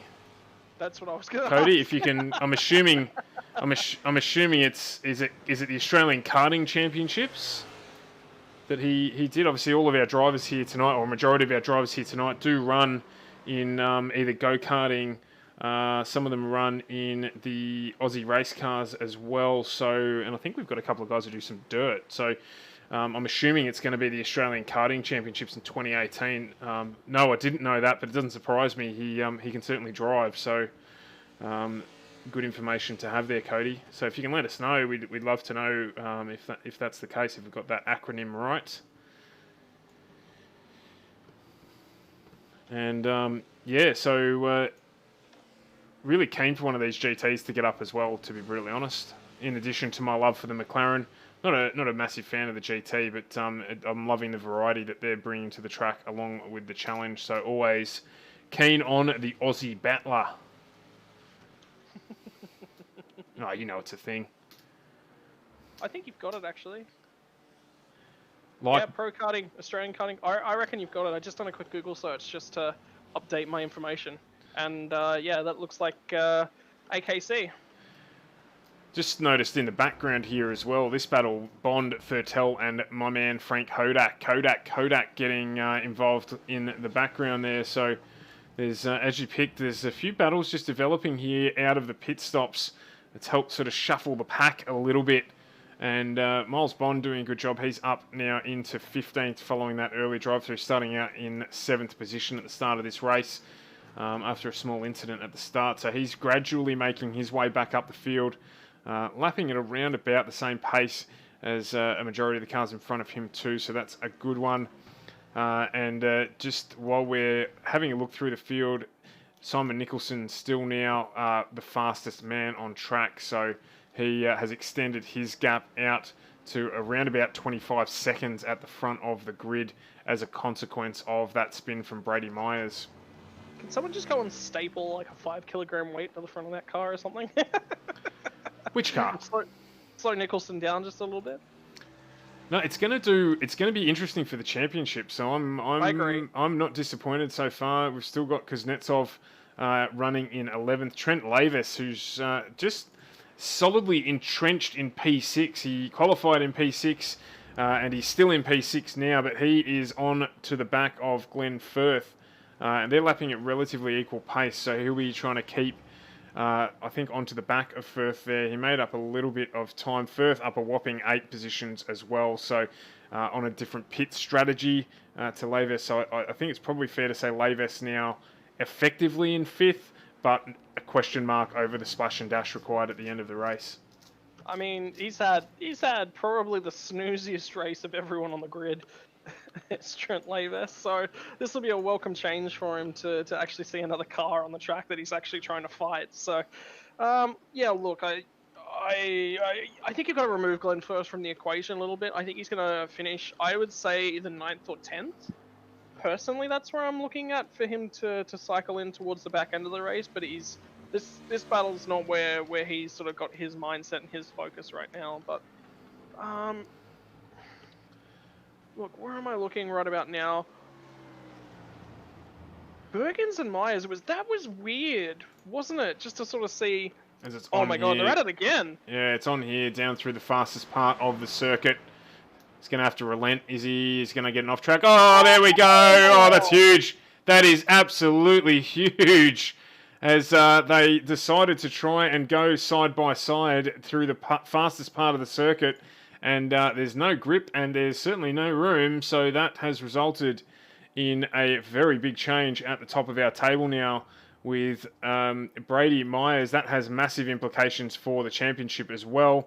And Luke Bergens there, I think he's ejected himself. No, he hasn't ejected himself. I think he hit the DQ point limit in that incident. That would do it. So we'll find out a little bit more about that. Brady Myers waiting to be towed back to pit lane. How has he driven that back to pit lane? A lucky landing. How has that happened? So he'll get a repair, and that's really, he'll now be able to fuel to the end. Look at the state of that car. That is. Is that Perth? Perth is in, and I reckon that's first final stop as well. Yeah, well, and I was just going to say, like, this actually doesn't work out that bad for Brady Myers. I mean, he's going to get fueled to the end here. It's not ideal. It's not where he wanted to be pitting in from. which is mid-air somewhere between the last couple of corners on the track. But he'll get that repaired, provided he didn't use his fast repair at the first stop. We'll keep an eye on it here. No, there it goes. Look at that brand new BMW for you to run home in. So 45 minutes ago, he will be one to watch. He took tyres in the first stop, so he won't need new tyres. He's just done a splash and dash there. So look at that, 7.67 is the stationary pit time for him for fuel, and that will be to the end of the race. So it really is a splash and dash. Thanks, Hugh. We hope you're doing well as well, mate. Thanks for dropping in to the conversation. So Brady Myers, that gives us an indication, which is good. How long are they going to need to stop for? Because he pit on lap 15, like Jack Boyd and Trent Lavis did. And as a consequence, we're looking at around about that 7 to 8 second stop for a majority of our drivers. It also means if Nicholson did full fuel like the rest of the guys, he's only got a 7-second stop to make at the end of this race, which leaves him at this stage going to be 19 seconds in front once everyone transitions through. Whether or not now it's actually paining me. Did he take tyres or not? Well, no, I mean, okay, there's no chance he took tyres. We know that, right? Yeah, that's the part that we do know. But it's like, what did he do at his stop? And surely, he's going to be coming in the next couple of laps. He can't go much longer. Yeah, he can. He full fueled. He full fueled that car, and he will be on the same strategy as the cars behind him. You can't do 22 seconds worth of nothing in pit lane. He's full fueled the car, taking tyres. So that watch me. that car's got a 7 or 8 second stop to make unless he needs to take tyres, in which case it's about a 26 or 27 second stop. At the moment, he's 26 seconds in the lead of the race. I wonder if he doesn't take two tyres, with the front two tyres at the stop, because that'll reasonably maintain his pace. Risky business. So much so that he's not sort of leaning on a crutch of struggling to get that car home in its drivability and bleeding pace at the back end of the race. So with the way that this is all played out, so we've now got to pull Myers out of this he's and back say in that pit lane. I'd say he got to drive through.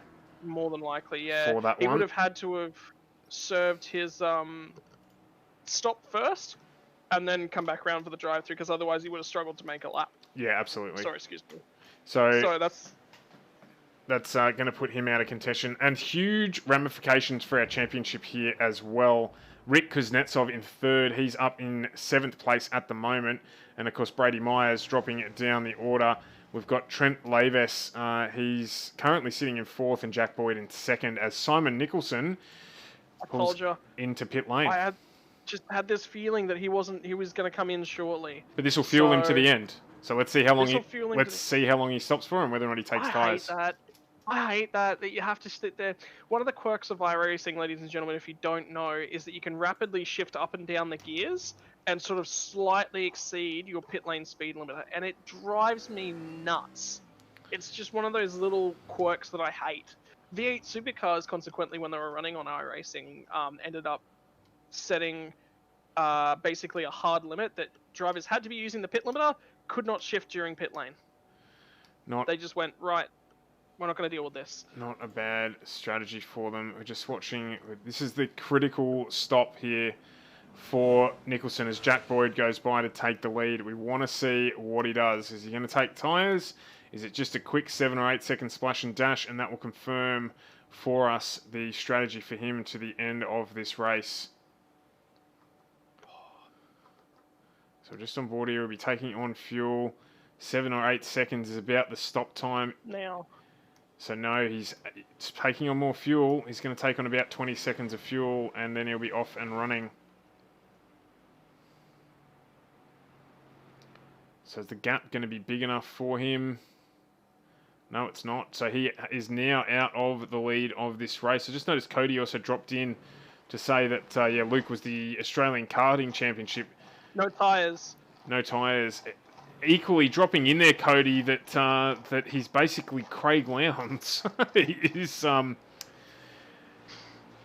that's a big call to compare our mate Jeff to Craig Lowndes. So Luke, sorry, my apologies, Luke Bergens to Craig Lowndes. So big call. Simon Nicholson here, he's popped out after a 31-second stationary stop, and he has popped out in 7th. So he... I had a mini heart attack then looking at that. Did you think that was Jack Boyd for a moment there? No. No, yes, Glenn. in front it's only Glenn Boyd. So what we do know is that even with that stop, his total pit lane transition time there was still 10 seconds quicker than the cars that have pit before him in terms of Lavis for his full pit lane transition time. So I'm expecting the outcome of this to be close. Yeah, I would expect. Well, Jack Boyd took 42 seconds at the last stop. We saw that Myers needed to take 8 seconds worth of stop. Now 2 seconds each of that is going to be. Oh, it's like 1.5 seconds. It's going to be the. It's going to be close. Repair. Yep. Yeah. So interesting. I wonder if he might have just opted to take a quick repair as well. Something else that the drivers can do for look when you're talking about a race that comes down to the finest of fine margins. You can actually uncheck the windscreen tear off. Yeah. Yeah. And I've used that to big advantage actually recently. So, and popped out the other side after a pit stop of a guy that I was battling with. All of a sudden, I was 2 or 3 seconds up the road from him and race 1 and over. So, gonna be close. I'm interested. The race itself is sitting basically balanced on a knife's edge. Lavis, I think, is in an interesting spot. Now, the other benefit of racing in a team scenario here for Jack and Glenn is that you can bet your bottom dollar that Glenn is going to block.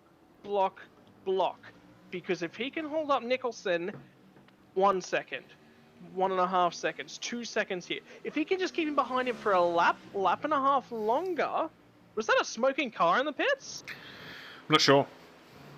That might have been Jackson.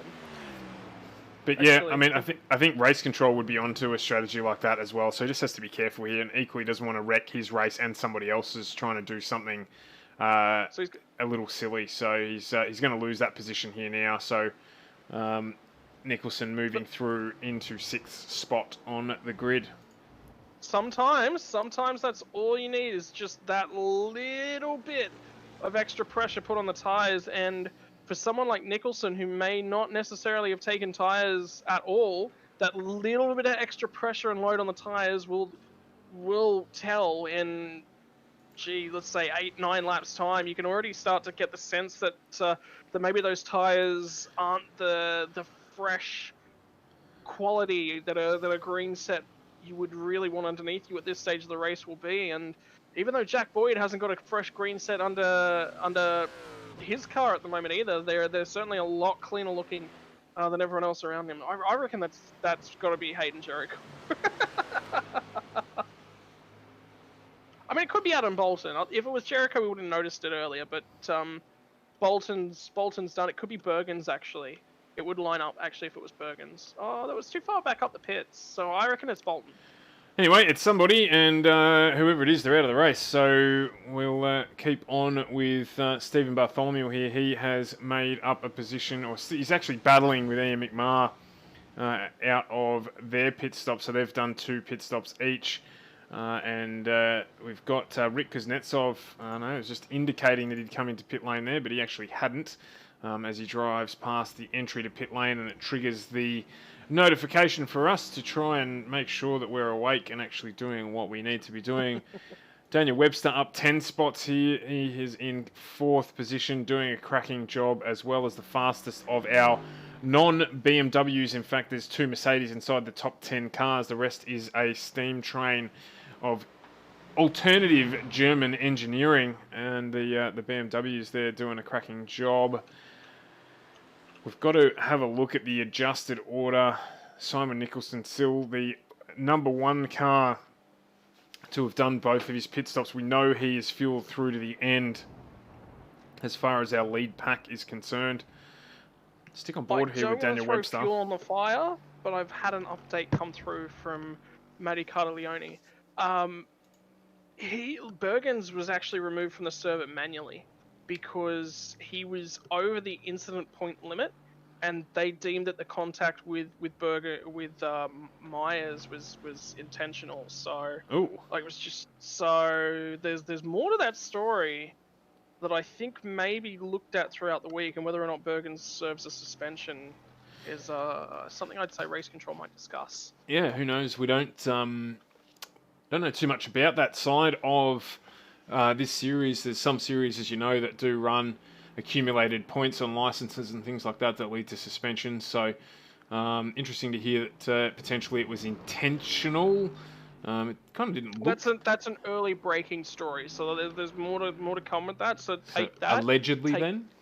Yeah, let's separate that and not say it's definitely this or definitely that. It's allegedly, and that's very breaking information, and let's not lock in on that. I go a little bit far sometimes with some of the things I say, and I that's right out there. So I don't want to. didn't hear that from race control then. So let's didn't just hear that from anyone. completely retract that and move right along there. Certainly apologise there. Your professionalism is so on point. I love you. Sometimes you just apologise there to Luke Bergens for just besmirching his character and saying he was removed from the server. there was an issue and it resulted in a result. So yeah, no worries. So he's obviously got over the point limit, and unfortunately that he's moved on with the rest of his evening as he reached the point limit and has either been disqualified or has left the race. So back on board here with Jack Boyd still leading the race. He is 50 seconds up the road from Simon Nicholson at this point in time. So full pit lane transition around about a minute 45, and he will surrender the lead of the race at some point in time. We don't believe he can make it to the end. Interestingly, because we are using the full length pit lane here, the pit lane delta time is going to be about 58 seconds. Yep. That's before pit stop. So Brady Myers' full transition through the pit lane, including a 7.7 second fuel stop, was 1 minute and 5 seconds. So let's just keep that in the back of the mind as well. Yeah, so Jack Boyd has to keep pressing on here and trying to build his lead, or else he will not retain the lead of the race once he gets through his second pit stop. Now Myers did sort of have a little bit of a bobble in a moment, so he's got some work to do as well. So this might actually work out in everyone's benefit in terms of what we've got right now is effectively a pseudo race, right? We are already simulator racing, but there's a race within a race going on whereby none of the cars are actually racing each other directly on track. Jack Boyd, yet to pit. That much we know. Jeff Connell, yet to pit. Also that much we already know. They're actually not too far apart on track. 8 seconds after, what are we? An hour and 15 minutes, hour and 10 minutes worth of racing so far. That's actually not a huge margin. So really good job by Jeff Connell to stick it to Jack Boyd. We saw him throw a move last week at Brands Hatch on Boyd, make it stick, and then Boyd made himself back around just at the conclusion of the race as well. So something to keep in the back of your mind there, as there's a little bit of history from last week, but it was very, very respectful. Props to both drivers and how they handled themselves last week as well. Then we throw it back to Brady Myers. Now Brady Myers has been spun his own car, and then unfortunately that incident with Bergens as well. So I'd say he's probably lost somewhere in the realm of 5 to 10 seconds out of that incident with Bergens as well. So there's that to consider in the back of your mind. He's another 5 or 10 seconds down the road. It was about 8 seconds back off Jack Boyd when they did get rolling after he had that mini spin on his own. And then he was fighting Bergens for about 2 laps-ish. So all of that to play itself out. Simon Nicholson, he's got 1 minute and 5 seconds basically that Boyd needs to be in front, or else Nicholson pops back out in the lead.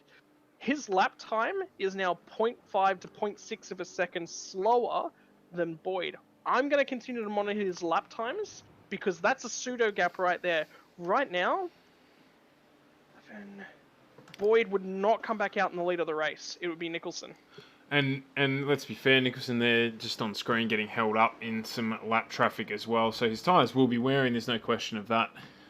It's just what condition they're going to be in by the end of the race. That is the key to it all.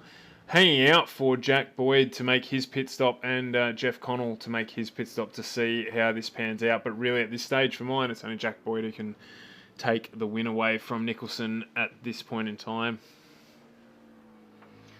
So The good part for us here is that both drivers have to push. So we're like, even though right now what we're looking at in terms of on-track pace isn't actually directly relative, that both drivers are pushing. I can tell you, Nicholson is trying to manage his tires, but still extract the utmost in terms of pace. We're actually about to see Boyd cross the line.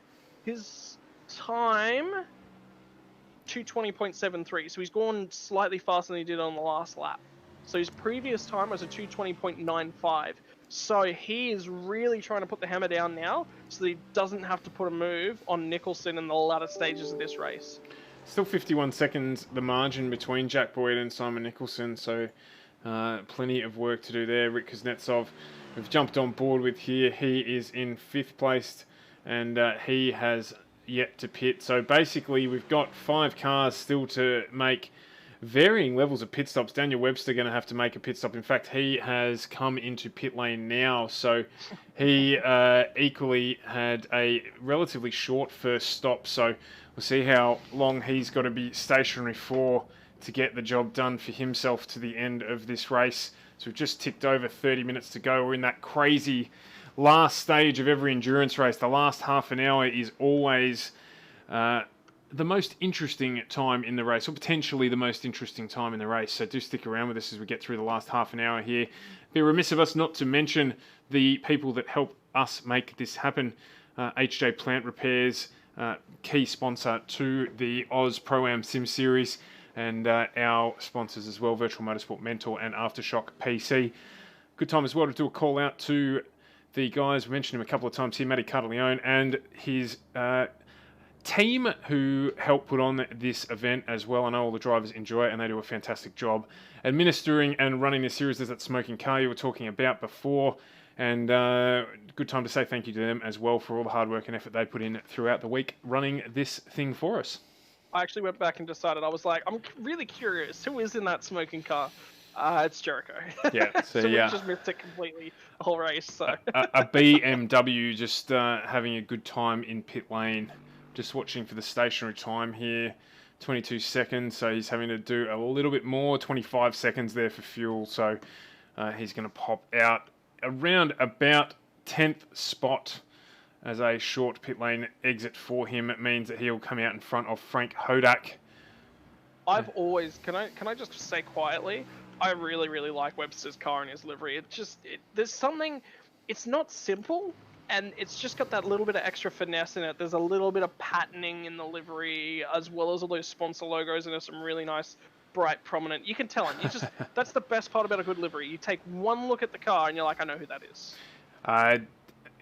Elite Jade's just put in a question here. Did the sponsors pay for the fuel? I'm going to say yes, except for those without sponsorship who may run a little short at the end of the race. So are you telling me that that's why Nicholson hasn't come in for tyres?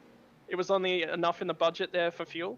Maybe, I don't know. I don't know. But no, look, the sponsors do a fantastic job in jumping on and providing the prize money for our drivers. This is a series that does provide prizes for the drivers. So we've got a fastest mover award that's brought to us by Peninsula Transfers, and H&O jump on board for our qualifying award as well during the week. So the guys there supporting and HJ Plant Repairs putting up the prizes for first, second and third in this series, which I believe is $350 for our series champion once we get to the end of it. So given that a lot of these guys do this as a hobby, $350 for doing something that you enjoy and just being good at it is not too bad. Nothing to sneeze at there.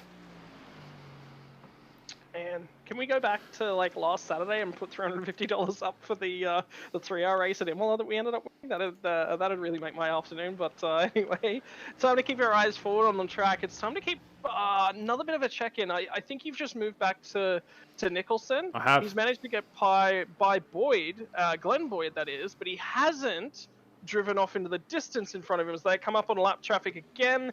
That's Rodney Hobbs trying to get out of the way. Slight little bit of a hold-up, but good job there by Nicholson and Boyd to just sort of avoid him. Frank Hodak's in the pit lane to serve his final stop as well. All those fans, look at them. I can't believe some of them look the wrong way. Like, I They're just mean, looking straight into a cement wall, basically, aren't they? unbelievably rude. So as Hodak services his final stop, he's in 14th at this point in time. He's coming around that fatal corner in the pit lane. Miles Bond up into 8th at the moment. So that's where one place shy of where he started this race. And he does still have to do a final stop, but he served a full pit stop in the early part of the race. So he will only have to do a top up. So expect to see him potentially make his way back into the top 10 at the end of this race. We've got a small grouping of cars here that have got to do their pit stops still. And while we were talking about Nicholson, he is or had been up until the last lap for Jack Boyd matching the leader's lap pace. So he's not really having that gap eaten into at the moment. He's currently 54 seconds adrift of Jack Boyd at the lead. It's growing, but slightly.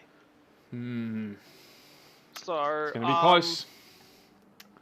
That's really the first time he's dipped into the 22s, but also got to remember that they did actually have to navigate Rodney Hobbs on that last lap around as well. So whether or not that's created the slight differential in lap time.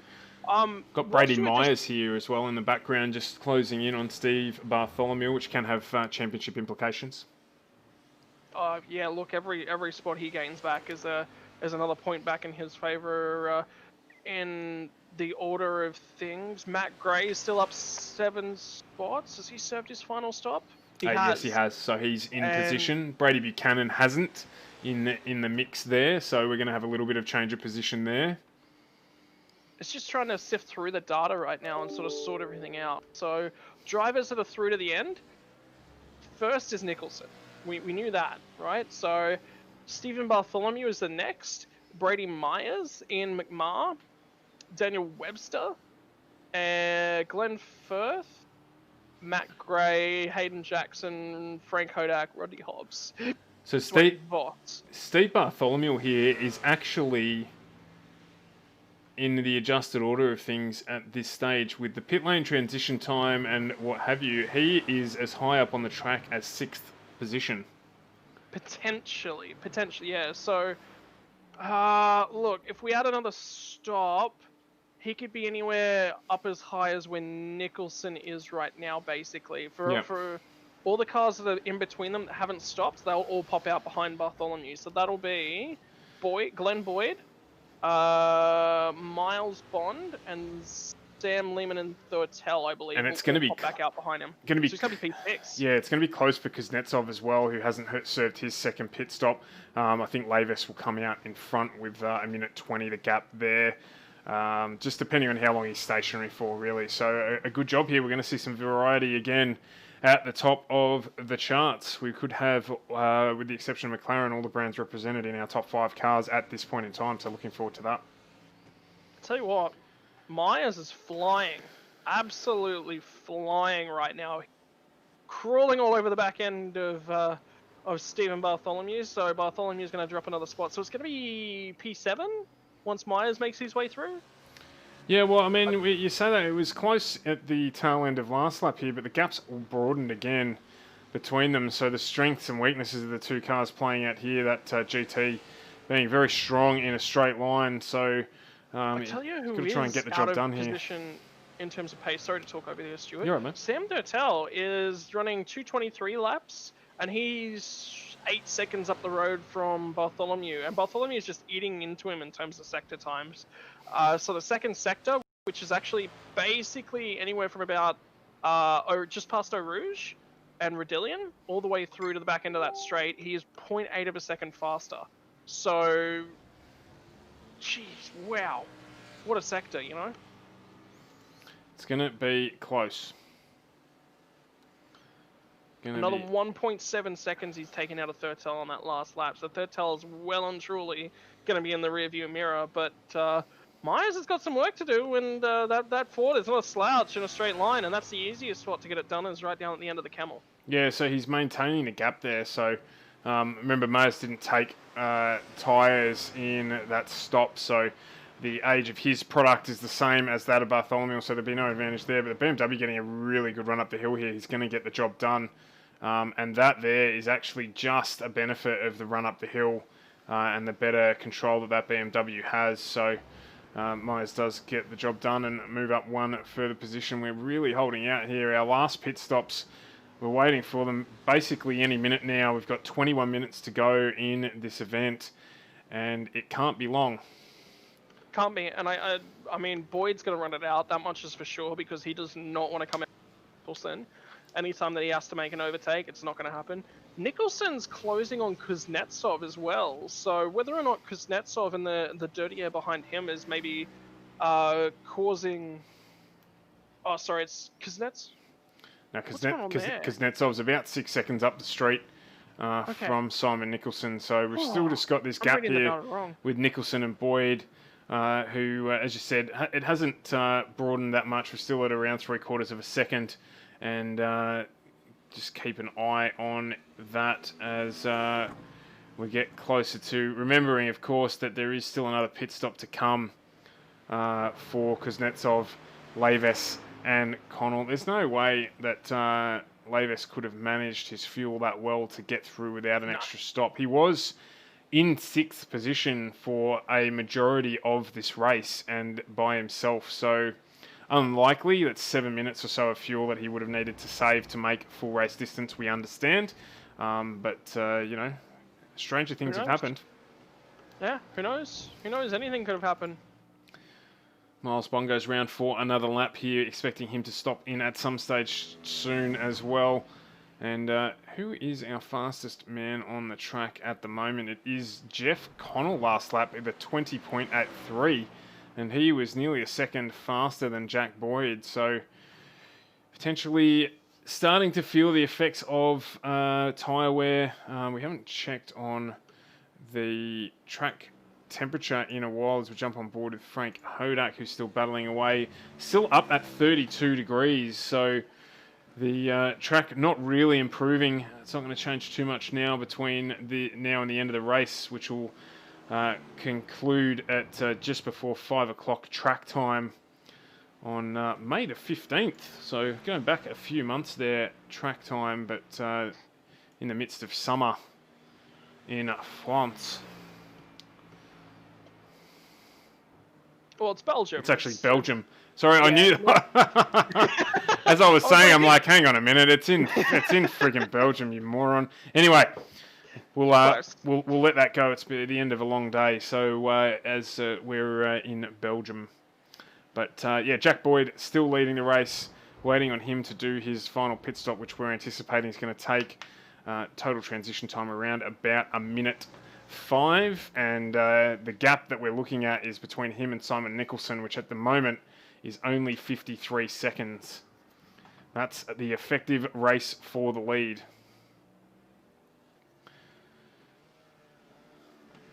With all these drivers running pretty much the same lap times. Fastest man still Jeff Connell. Brady Myers also chipping in with a 2:20 on his last time around. So he, now that he's cleared Steve Bartholomew, is off and running. He's opened up nearly a 2-second gap there. So as we see, who's that in the pits? As Dwayne Voss has jumped into pit lane there.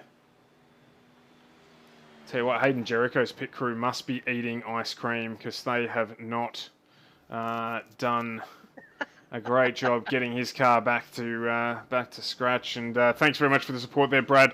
Absolutely, the French-speaking part of Belgium. That's exactly what I meant when I said it. So that's exactly what I meant. I just couldn't quite get the words out. Sam Thurtell in pit lane as we look at all the people looking the wrong direction yet again. Sam's actually had a cracking run.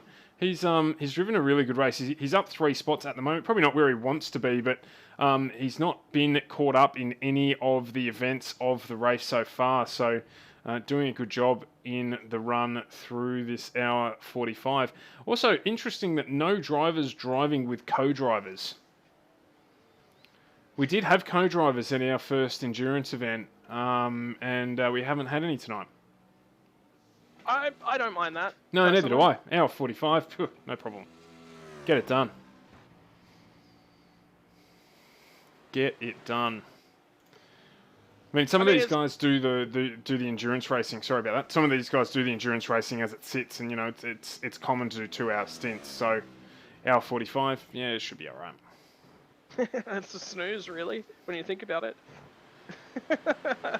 Oh look, it's another needless complication, and it's 15 seconds that's added to a stop that you don't need to think about. So, just noticed as well. I'm not sure if anything happened with Lavis there, but he has been closed up on by Kuznetsov to the tune of just on half a second. So, and in fact, letting him go by. Not sure what the deal is. He may interesting or fuel saving. Well, yeah, I mean that's fuel saving. I mean, you know, you can just sort of say a myriad of things, really. But let's have a listen. We both know this is my favorite shot of the night, and this is the one that'll tell the story. Yep, fuel saving.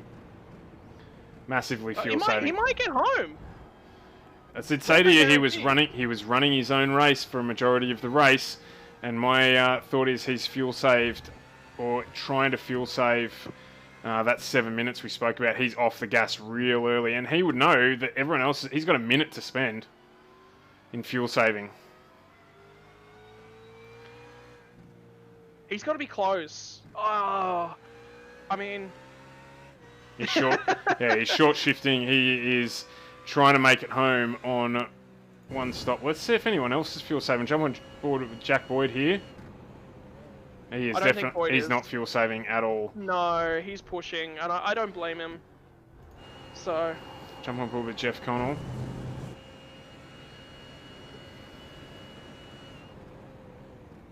No fuel saving. Tell you what, Jeff Connell on that last lap around 220 was faster than both Rook Kuznetsov behind him, and massively faster than Kuznetsov behind him, but also just as quick, if not faster, than Jack Boyd in front of him as well. I think about a second faster than the car ahead of him on the road. So Connell's a fair way adrift, but don't count him out just yet. Just on board here with Kuznetsov as he makes his way around. He will have to pit shortly too, unless, you know, it couldn't be that none of these guys are aware of the fact they're going to need to pit. They'll have people in their ear. Here comes in Kuznetsov as we talk about it. So first of our lead pack to pit in. This will move Lavis up one more spot. He is fuel saving like fuel is $8 a litre. And we've got Glenn Boyd in as well, as that gear shift changing strategy you spoke about is happening right in front of our eyes. Doesn't it just irk you sometimes? So we'll jump on board with Glenn Boyd. He's not doing the old rip shift dance as he gets through pit lane. I'll tell you what, who this releases. This releases Simon Nicholson. Because now he's not dealing with traffic. He's no longer, well, not traffic, but he's no longer going to deal with Glenn Boyd just sitting there in the rearview mirror. This is significant fuel saving. Significant. Avance is 225? What? Significant fuel saving. Like, he's driving to a number that is so low, it would make you feel like you've got vertigo. I was about to say, what, we're going to start having a limbo stick out competition out here with his fuel target. Well, he's going to have to let Nicholson go. Nicholson's made up over a second and a half in about 3 corners. 2.4 seconds he's made up in the first and there he second goes. line. And Lavis is thinking, I'll see you on the podium if I make it. Oh, he can't. He could. If he's fuel saving this much, it's literally to get this lap in. He's got to be.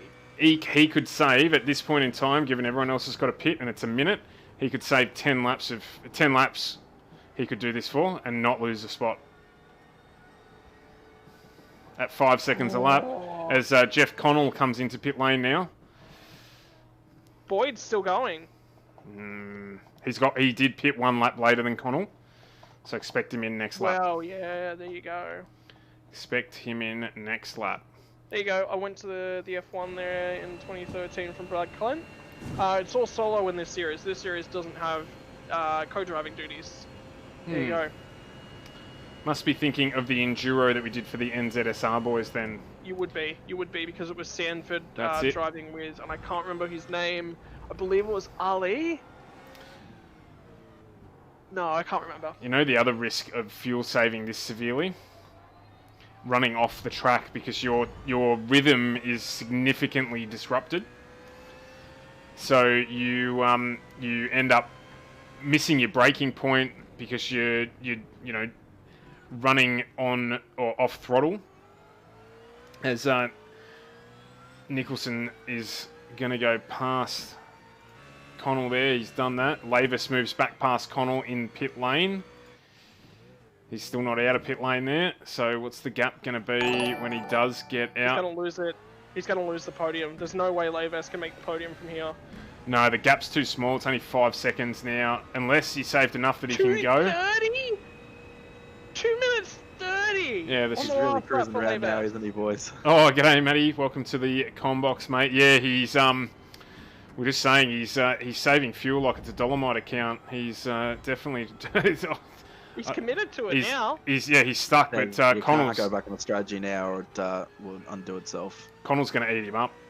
So, but Nicholson's going to get through, I think, here with the race win. Jack Boyd, 55 seconds in front. Pit lane transit's going to take at least a minute.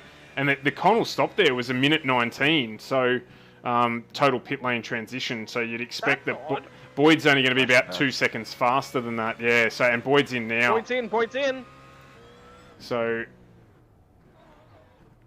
I still don't think Trent's close enough to even pass him in the lane while Jack's still transiting.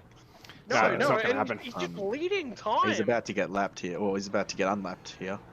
Connell was, what, 8 seconds back off He's Boyd? already right on his rear bumper now. Yeah, it's only 4 seconds gap here, so we'll switch it back out so we can have a look at this as Connell is going to rapidly eat up the gap to Lavis, who was trying to save himself enough fuel to get through to the end of the race, and he's not going to get there by any stretch of the imagination. Sam Lehman may well get on top of him as well, albeit Sam still has to pit. That means Rick Kuznetsov is the next to benefit potentially from this challenging way to try and manage this race through to the end. So Boyd's still transiting pit lane. He's about to pull in. I'm watching for Lavis. Oh, wow, my heart is in my mouth for him. It's about to happen. He's not going to get out in front of Jack's on the. Jack's just about to exit the lane. No, he's not. He's actually pulling in now. So he will get out. He's moving. He's moving now. Jack is now moving. Jack's out. Jack's out in front of Connell.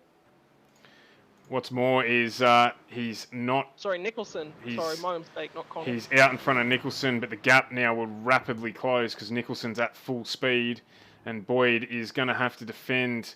There goes Connell. So Connell's part... And Nicholson's got it done. So Nicholson's Nicholson on is full noise here. Yeah, he's in the lead. He's got it done just because of the fact that he's not been exiting the pit lane. So he's going to now be able to defend his way. 7 minutes 55 to go. So we've got, good battle. It is roughly 4 laps left in this one. And Who would have thought after an hour and 35 minutes, a little bit more, we've still got a car separated by less than a second. 2 different strategies. Yeah, and Nicholson's not taking tyres, so that's his roll of the dice, and it's playing off for him. The track hasn't cooled. He's struggling now, I think. Yeah, track 29 degrees Celsius right now. So it has dropped a bit. His previous times, 221. I'm not sure if what Jack's tyre strategy's been throughout the race, but Jack took tyres at his first stop, and he's been running in the high 220s for most of the race. Okay, so he's on fresher tyres than Simon here. Simon's going to be earning his pay here. But Simon's done a really good job. His overall lap pace and consistency's actually not been bad at all. And let's not forget that Boyd was battling for a significant period of time to try and defend or keep up with second position as well against Brady Myers. So it's not necessarily the case that just because he's got newer tyres that they're in any better condition than Nicholson, because he's had to work harder throughout the race. Nicholson's been running free. Oh, I tell you what, isn't this an exciting prospect? We've got 3 laps left. What are the off-track situations like, Matty? I think both boys are quite yeah, Jack's on 16, so he's got a few to play with, and 15 for Simon. So Okay. they've both got 5 and 4 respectively to play with. So That's So good to a know. touch So, here sees them come down the lane for a drive-through penalty. ooh, that's for an, Boyd it would, not for Simon or Nicholson. Sorry. So he's got one more up his sleeve. I remember having a chat to Jack a couple of months back, and he explaining the gain in actually using your off tracks to your advantage when needed, and it can net, you know, nearly up to I think 2 seconds a lap. So yeah, it can. could be strategically saving the off tracks here to use them at the latter half of the race. Yeah, particularly at this track, against others as well. And yeah, Luke, you're right. Jack has done a triple stint. No, we believe he has taken tyres, Luke. Yeah. So we believe he took tyres at his first stop. So unless he got a stop-go penalty, but the time delta doesn't make sense for that. He was only 20 seconds longer in his first stop, which fits with the rest of the teams that took tyres. So either way, it's come down to the last 5 minutes of this hour 45 race, brought to you by HJ Plant Repairs. There's Lavis is still going with his fuel save strategy. He's still got quite a bit of a gap to Yeah. to Sam. So So look at the difference, right? Connell come out, he was right behind Lavis. It was about 4 seconds behind. So he's lost 10 seconds in about a lap and a half to Lavis. Lavis has lost that to Connell. Lehman is the next car back down the road. Is 15 seconds. So if he's losing 5 seconds a lap, currently Lavis is losing 8 seconds a lap. yeah, So he's going Lavis to finish P5. should finish. There's only 4 minutes to go, so it's going to be tight. It's going to be tight. Oh, tell you what, Matty, what a time to jump in the com box, mate. yeah, it's really these endurance races are having a pattern here of Now, this. do my eyes deceive me, or is Nicholson starting to drive it away from Boyd? He looks like he's found a little bit of pace, and he starting to apply the pressure and asking questions of Mr. Jack Boyd. Interesting as well, just in the chat here, Luke suggesting that Simon just short-filled his first stop, that it's got nothing to do with tyre strategy. So we'll have to find out when we get these two into the com box after the race what the net result was. 20 seconds is a lot of short fueling, so we'll have to ask those big questions. But yeah, Nicholson here doing a fantastic job either way on old tyres to get it done. Lap pace would suggest otherwise. Their lap pace would suggest otherwise, because Nicholson's had a very definitive sort of fall off. Everyone else's has stayed much more consistent. Sam Lehman's in the box. Sam Lehman's in the box. Wow. So that Lavis unleashes Trent to sort of just cruise to the line. He's done. Yeah, he's gonna get the job done now. He's 25 seconds up, and it sounds like he's picked up the pace a little bit. He did a 2:27 last lap. I know that doesn't sound like it's picking up the pace, but when you're doing 2:29s, it is. Yeah, so he's going to secure fourth spot. Probably got away a little bit with it there with with the strategy that he's run, but we love someone who's willing to take it on, so it's good work. Oh man, I tell you what, wouldn't it have been awesome to have Lavis in the com box to talk about that strategy after the race? Well, ladies and gentlemen, you see why we like endurance racing? This is why. Look at the strategy and the to steal an American term, strategery that's going on. That was one of the crew chiefs for a NASCAR team come up with that one. I couldn't tell you much more than that. Only that I heard that it was used. So we've still got reasonably good lap pace here. So I reckon that we're still right. Simon's taken no tyres at all. So 2:21.8 is still a cracking lap for a car that's done 42 laps, coming on 43 laps. I think, both these boys are starting to use their off tracks now. Jack's got this could be the last lap here. Jack's got 2 remaining, and Simon's got 4, has used 1. So this could be, you've got to be very careful here. Jack's got 1 to play with now. Yeah, so he's just burned one coming through Blanchimont as they're going to get the white flag. It'll be the last lap now. Yeah. That time, sorry, the finish line, no, the start-finish line's actually up the top. It's the finish line's at the top, the start line is down here on the next section of straight. so it's a little bit different. And that's good for Lavis as well, because he needs all the help he can get. I actually think... We're going to go one more, I think. Yeah, we've got one more lap, so... I was just having a little heart attack there for a second, because the timing monitor stopped his lap progress, but didn't stop the timing counter. I thought maybe he'd run out of fuel, but certainly still He's going still going there. Yeah, still going. What did he do there? A 28.9. Sunday drive. Yeah, that's exactly right. He's He's got his missus in the car, and he's he's cruising along Mount Mead in Queensland. And sightseeing. Just having a good time. His missus is punching him in the leg, saying, "Art, drive to the speed limit, please." And you're about to bring it up as well. We did see someone run out of fuel at Belle Isle, just shy of pit lane. I believe in one of the early races this season. I want to say Webster. Yeah, was it a blue BMW or blue Mercedes? No, it wasn't. It was the blue Mercedes. It was at Mid-Ohio. Right. Mid-Ohio. There we go. So we did see someone run out of fuel earlier on, but not tonight. By the look of it, Lavis is going to get home on the scent of an oily rag, so they say. Nicholson here, up 2 spots, still bringing us around. We'll have one more lap to go, I believe. No, this will wave the flag. It should wave the flag. It's always different. I've never worked out exactly how it works with iRacing. If it's down to 0, there's no final lap because it's not +1 lap. So this should conclude the race for us here. Happy to be corrected when we get around there if I am wrong. I think it's just got to do with whether it's a heat racing format or it's a normal... normal format. I'm not sure. This is the Enduros are run under just the normal format, whereas the heat races obviously are run through the UI, so it runs a little differently. And you do get that +1. I'm pretty sure based on what we get with the and thanks for the follow there, Jog GIF 80.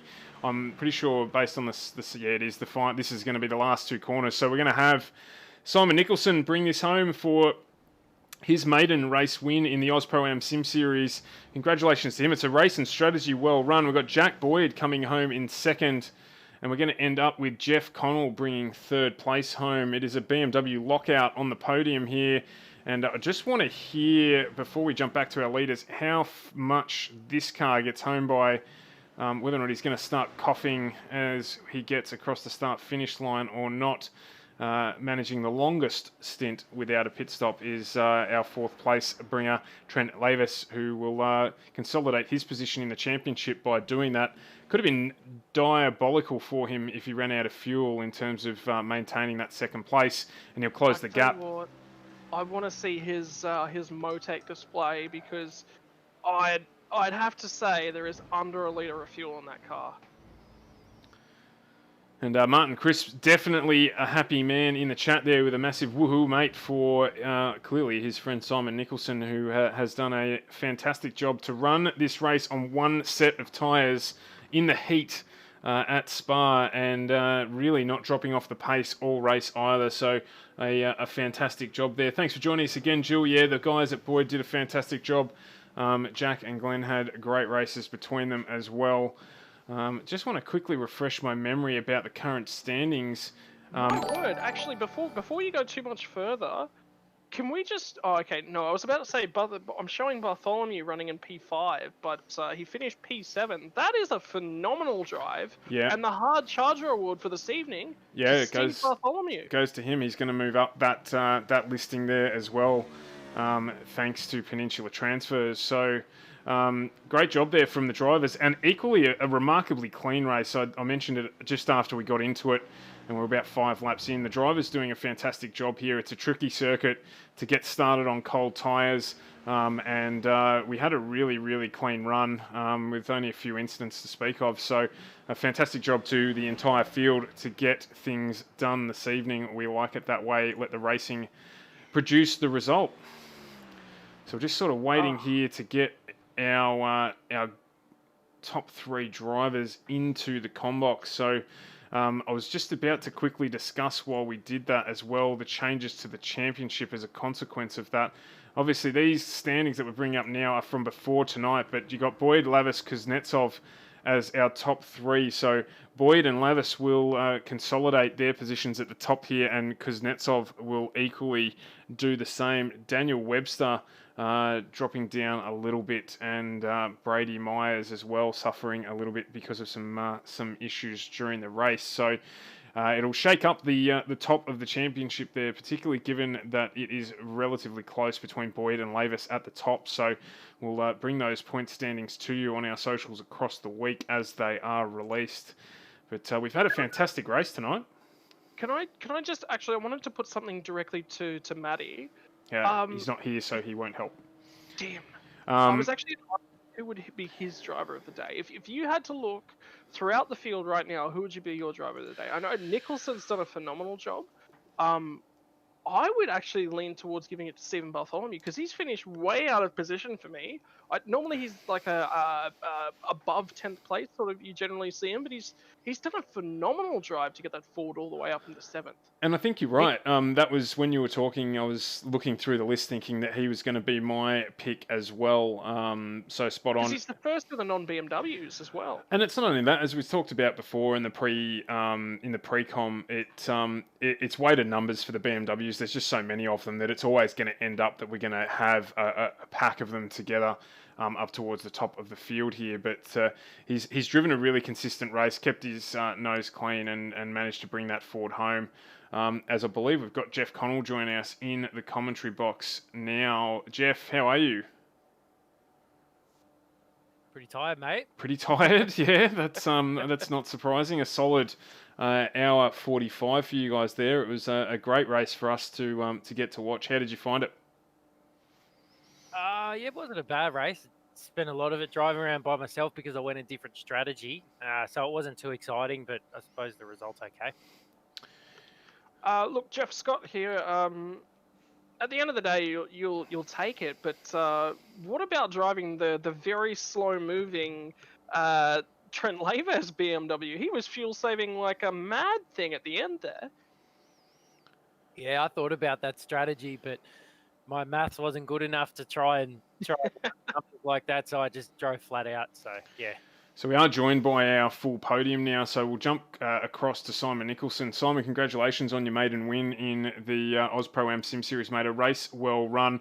And I'd just like to put it out there that I said probably at around lap 13 or 14 that I thought you had the race won, just to throw some sticks on the ground. But you drove a really good strategy and three pit stops, or sorry, I should say, getting through the entire race there on the same set of tyres. Yeah, it was good. I originally planned to do a tyre change, hence why I went the lighter fuel at the start to help the older tyres. But I came into pits and I still had good percentage left on my tyres, so I said, stuff it, we'll go for it. I had to put 80 litres on the old tyres, but when I came out, I see I was still doing good lap time, so it was the right choice to make. Yeah, and we did remark on that as well. We're keeping a real close eye on your lap times in comparison. And Jack, if I can get your comment now, yourself and Brady Myers obviously fighting for a fair portion of the race until he came unstuck with about 10 or 15 laps to go. Did that contribute to the tyre life for you, even though you did take tyres early in the race? Yeah, 100%. Unfortunately, probably shouldn't have been fighting, but that's all right. So, yeah, that was actually the same set of tyres for the whole race, and yeah, I think that just zapped what was the tiny bit that was left out of him for the last bit of the race. But yeah, still an amazing race. I mean, I don't think I've ever done a race over an hour and a half and I haven't been bored at all. So yeah, it was definitely a great race. There was no, even though we were looking up and down the field the entire way through the race this evening, we were looking up and down the field and going, hang on, but this guy's still in contention because of this, and this guy's still in contention because of this. Was there any stage of the race that you actually felt comfortable, and whether or not you had the race on lock at all? Nah, definitely not. I mean, after Brady spun, I did take a little breath, but then once again, I was looking at the lap times and I saw Simon catching me again. So yeah, definitely not a dull moment, and yeah, very intense race. Look,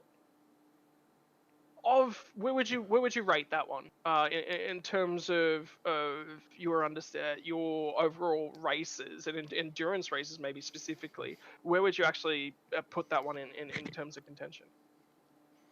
For me, I'd put that right up the top because, you know, it's pretty hard. You're trying to maximize the car, and obviously, you know, you got half your mind thinking about strategy, what the other guys are going to do, whether you're going to take tires, all that kind of stuff. So yeah, it was definitely a good race for me and one of my best enduros. Would you mirror that, Simon? It was a and at all stages you weren't really directly fighting on track, but the battle was still there and thereabouts, wasn't it? Yeah, I knew once I'd done the light fuel, I really had to go for it to try and pull that gap to give me a head start after the second pit stop. So like Jack said, I was just watching the lap times, and I'd pull a few quick ones, and then he'd pull a quick one, and then it was always push, and you're still trying to battle with traffic and that there, and I was actually having a good battle with his dad there for half the maybe a quarter of the race. So yeah, no, it was all good. Jack, was there any messages relayed through Glenn at any stage? Hey, can you just hold him up a little bit? Yeah, maybe a little bit, but nah, we were just talking about strategy quite a bit. You know, he had an eye on Simon, I had an eye on some of the other guys. So yeah, no, it was a good all-round race for everyone, I think. And next week, guys, we head to Interlagos, where we get back into our usual format of racing with the sprint race followed by the slightly longer format race at the end of the night. What are we to expect when we head there next week? Yeah, I think that it'll be a pretty close race. Obviously, we've got less time to make positions, and of course, you know, you got the stop in the second race. So, yeah, probably not my best track, but I think it'll create some good racing. It might have an advantage to some of the other cars as well. I'm looking forward to the run home here. I was just having a quick look at it. We've got Interlagos followed by Road America, another one of another great racing circuit for these cars, and then we close out the season with two enduros, one at Sebring and the last round, of course, at basically the mecca of motorsport globally, Mount Panorama. And it's going to be a great couple of closing events for us. So really looking forward to seeing how you guys bring it home. Simon, have you got anyone you want to thank, mate, while you're on the top step of the podium spraying the champagne? Yeah, just XRC Racing, Track Racer, the guys that done the paint job in XRC as well. They put a lot of work in changing designs and that now. RC Maker and Simcore. Fantastic. And Jack, yourself? Yeah, just a big thanks again to Bimstruck Drafting Services. And Jeff, what about yourself, mate? No sponsors here, but yeah, once again, thanks to you guys for broadcasting it, and Cardo and everyone that puts the events on. It's been good fun and been well run. So even though I'm well out of the points, it's still good fun to turn up every week. We definitely have to fix that. If you're interested in getting your business shown on our stream, you know, we can get you in contact or through the series organisers with Jeff there. If you want to get your name on his car, definitely can't have someone getting around with no sponsorship on their car, unless, Jeff, you want it that way. But if you're interested, then contact. We can help hook you up there to get some exposure for your business. Yeah, I'm more than happy to have some partners. So yeah, that's all good. Yep, beautiful. And in terms of our sponsors as well, something to probably mention is that in the last 2 weeks, the one guy that has been consistently, other than Brady Myers, of course, Brady Myers phenomenal, has been consistently right throughout the season, been able to take it to Jack. Jeff Connell made a move stick for a couple of laps and nearly won a race over Jack Boyd last time out at Brands Hatch. So if you're looking for a quality driver, even though his I rating may not suggest it, Jeff Connell might be actually the guy to stick your logo on the front of his car. Yes, but if I remember correctly, it's because Jeff doesn't do a lot of official racing, and his racing in the series certainly stacks up. So, as we said, if you're looking for someone to jump on board with, get in contact with us, and we will help you out. That gets us towards the end of the evening. Thanks for joining us, guys. Simon, Jack, and Jeff, congratulations again on a race well run. Looking forward tomorrow night. We've got Ann's car, and we're doing some interesting stuff there. We've got modifieds running. And a couple of change-ups coming for that series over the next few weeks. Followed by Thursday night, we head back to the Australian Endurance Championship, where the guys are heading to that track that we turned into a dirty word earlier on during the evening. They're heading to Le Mans for a 2-hour enduro there with the GT3 and GTE series, looking to see how that championship progresses. plenty of other stuff coming on FGM ECast as well as we get through the balance of this week into the weekend with lots of EA Sports stuff to play. And then we get back into next week with a full panel of motorsport for you. So Scotty will be back with me on Thursday night for the AEE series. That'll be on from 7:10. We don't have any of the NZSR series coming to you this week as they reformat after that championship concluded last Thursday evening. Scotty, highlight for this evening? Somebody managed to actually place a correct bet on the podium of Monza GP. Did you see that one? No, you're kidding. So it's Gasly, Sainz, Stroll. Yeah, I saw the podium. I can't believe someone managed to place a bet on that. What did they do? Get a 166,990 to 1. What was it? A random chance multi? They just stuck $5 into the machine on the wall and it spat out a random for them. You can't tell me anyone would actually gamble on that. How much money did they put down? I'm just trying to pull it from a post now, but the odds for that result they'd probably put $1.50 down. Surely, turned it into 110,000. That's a significant bet. You normally only hear about that at the end of a multi. So now that's a random. Spent a mere 20 cents. Oh, well, so there you go. I didn't get the. That was close. Oh boy! Unbelievable. Beautiful. Yeah. No. Well, another great race run and won. Thanks again to our sponsors, HJ Plant Repairs, for your support of the series. Peninsula Transfers. About Trust Me. Peninsula Transfers as well, and then we've got, of course, our fantastic partners, the guys out at AFTERSHOCK. Ryan and the guys out there look after if you need a gaming PC for anything, whether you want to just do Fall Guys or get yourself right up to the top and run some of this stuff where you need the best gear to do it. Ryan and the guys will help you out, and of course Chris and the team at Virtual Motorsport Mentors. I'm Stuart Brown, that was Scotty Rankin, and we are done and dusted for another Tuesday night here on FGM ECast. We will see you tomorrow, coming to you live. We've actually got Fall Guys first, having just mentioned it, it triggered my memory, so Reese and I will be doing our best in that incredibly frustrating world that is Fall Guys to see how we go towards winning a crown, and we look forward to you joining us then. Bye for now.